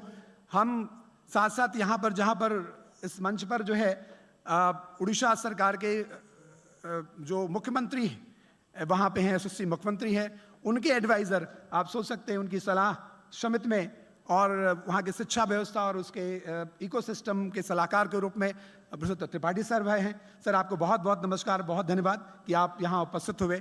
ये मैं कुछ नाम यहाँ पर जो है इतना यहाँ के इस कार्यक्रम व्यवस्था में बहुत से लोगों की बहुत सारी जो है वो उनकी सहभागिता रही है। हम सभी को धन्यवाद करते हैं। साथ साथ में इस कार्यक्रम का जो ये कहूँगा कि यहाँ के जो बेसिकली चेयरपर्सन है मैडम, शायद मुझे लगता है मैडम उपस्थित यहाँ पर हैं, शोभा रानी यशस्वी मैडम आपको बहुत बहुत नमस्कार कि आपने इस कार्यक्रम को आपने अपने यहाँ होस्ट करने में अपनी पूरी सफलता दी है और आप यहाँ उपस्थित हैं और आप कल्चर नाइट और विभिन्न कार्यक्रमों में भी आपको हमने देखा और मैडम आकर के पीछे बैठती हैं। मैंने देखा कि कार्यक्रम को आपने स्वयं साक्षात देखा है। इस कार्यक्रम को जो है इस साथ साथ श्री शंकर जी जो यहाँ के अध्यक्ष हैं ICFAI के, उनको भी बहुत बहुत धन्यवाद कि वो इसकी कार्यक्रम की मेंटरिंग लगातार कर रहे हैं। प्रोफेसर जे महेंद्र रेड्डी साहब आप यहीं पर हैं। सर बहुत बहुत नमस्कार। आपने बहुत लंबे समय तक एडवाइस से सेवा की है और आप यहाँ पर एडवाइज़र के रूप में हैं और आपके यह जो है ऊर्जा और आपके द्वारा जो गाइडेंस है उससे यह कार्यक्रम ये रूप में आगे पहुँचा है। साथ साथ हम लोगों के बीच में जो इस कार्यक्रम की जो ये कहूँ कि यहाँ की जो नोडल ऑफिसर हैं, जो उसमें जो है प्रोफेसर माधवी गरिका पार्थी जी, प्रोफेसर माधवी यहाँ होंगे। मुझे लगता है कि उनके लिए वो जोरदार तालियां कि वो लगातार अकेली वन मैन सारे कार्यक्रम को वो लगातार वो संभालती रही हैं। प्रोफेसर माधवी आपका बहुत बहुत धन्यवाद। हम हृदय से साथ साथ यहाँ पर जैसे कि इस पूरे समारोह में हम जो देख रहे हैं तो हमने कहा हमारे पास एक पूरी टीम जो पीछे खड़ी है, माधवी के नेतृत्व में यहाँ पर कुशाग्र द्विवेदी, अंकिता मिश्रा, शाश्वत चक्रवर्ती, सत्यम चक्रवर्ती, प्रियंका, सुप्रियो, ब्रजेश, उत्कर्ष, ब्रह्मन, शिवानी, अंकुश, ये तमाम ऐसे नाम हैं जो मैं समय की सीमा है तो मैं उन सभी को बहुत बहुत धन्यवाद करता हूँ। अंकुश एंड शावनी और ये सभी लोग जो है मुझे लगता है आगे पीछे कहीं उपस्थित हैं, और बहुत सारे ऐसे बच्चे हैं जो वॉलंटियर्स हैं, सभी को बहुत बहुत धन्यवाद। यहाँ की जो मीडिया टीम है और यहाँ पर जो आईटी को संभाल रहे हैं और जो ये लगातार एक पैरों पे खड़े हुए जो यहाँ के फोटोग्राफर्स आप देखे पीछे, तो ये सारे लगातार इस पूरे कार्यक्रम की ऐतिहासिक रिकॉर्डिंग भी कर रहे हैं। तो आप सबको बहुत बहुत धन्यवाद कि आप सबने अपनी पूरे समय और प्रदृढ़ता के साथ आप सबने यहाँ उपस्थिति है। हमारे साथ साथ हमारे बीच में जो है AIU ऑफिसर्स, हमारे मैडम रमा पानी जी जो यूनिवर्सिटी हमारी जो न्यूज़ है उसके एडिटर हैं, और साथ साथ पूरे इस कार्यक्रम में लगातार हम लोगों के बीच में जो है वो एकेडमिक रूप में पूरा उपस्थित रहती हैं, सारा मार्गदर्शन करती रहती हैं मैडम बहुत बहुत धन्यवाद आपका। साथ साथ विजेंद्र हमारे साथ बीच हैं जो लगातार आपसे कम्युनिकेशन में लगातार बने रहते होंगे। विजेंद्र जी का बहुत बहुत धन्यवाद, विजेंद्र यहीं कहीं उपस्थित हैं, तो बहुत बहुत धन्यवाद। साथ साथ हमारे पीछे पूरी टीम काम कर रही जो है, जो दिल्ली में बैठे पूरी टीम को देखती चीज़ों को, उनमें से हमारे स्पोर्ट डिवीजन में वहाँ पर डॉक्टर शेखो हैं, डॉक्टर बलजीत सिंह शेखो साहब वहाँ पर हैं हमारे साथ, वहाँ पर डॉक्टर कुलदीप डागर जी, डॉक्टर अमरेंद्र पानी जी, और वहाँ पर हमारी जो है जो कहते हैं फाइनेंस डिवीजन को हमारे वहाँ पर रंजना परियार जी, और ऐसे संदीप कुमार, बहुत से लोग जो है पीछे वहाँ काम कर रहे हैं। मैडम की ऑफिस में वहाँ पर लगातार आप कम्युनिकेशन को संभालते, लगातार वहाँ पर जो है हमारे जो है अन्य जो साथी वहाँ पर हैं उन सबको भी धन्यवाद, क्योंकि सभी ऑनलाइन जुड़े हुए हैं। तो ये सारे जो लोग हैं उन सबकी जो है वो सहभागिता और सहयोग के द्वारा ये कार्यक्रम यहाँ तक पहुँचा है। हम ऐसी अपेक्षा भी करते हैं कि ये सहयोग लगातार बना रहे। ये भारत के नवनिर्माण नहीं, ये शिक्षा व्यवस्था की एक नई पार्टी के निर्माण की चीज़ है। तो हम आप सबको एक बार पुनः बहुत बहुत धन्यवाद और हृदय से आभार व्यक्त करते हैं। नमस्कार।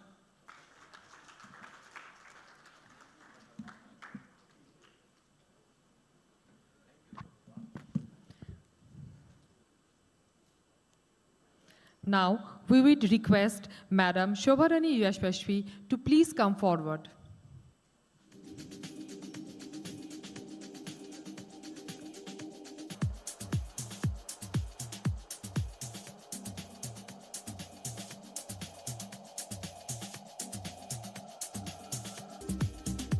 Heartfelt gratitude to all the dignitaries for their gracious presence at the 98th AIU Annual General Meet and National Conference of Vice Chancellors organized by the Association of Indian Universities and hosted by ICFAI University, Hyderabad. We personally thank myself, Shantani, me, Shashwati, each and everyone who put their shoulder to the wheel and made this event a grand success. Thank you, everyone. Wishing you all a very happy Ram Navami. Before we part, we would request everyone please stand for the national anthem.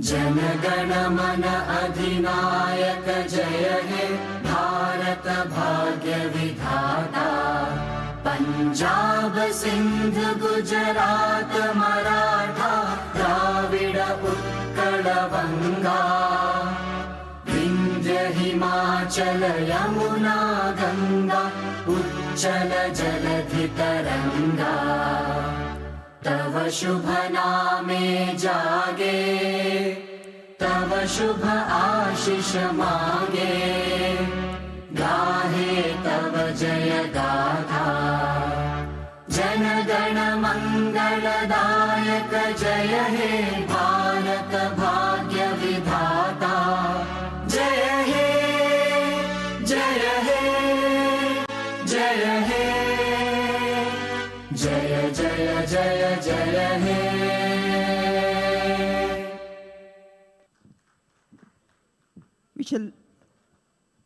We shall now proceed towards lunch, which will be arranged in the central buffet area. I would request all the research scholars of ICFAI Business School to please come forward for a group photo.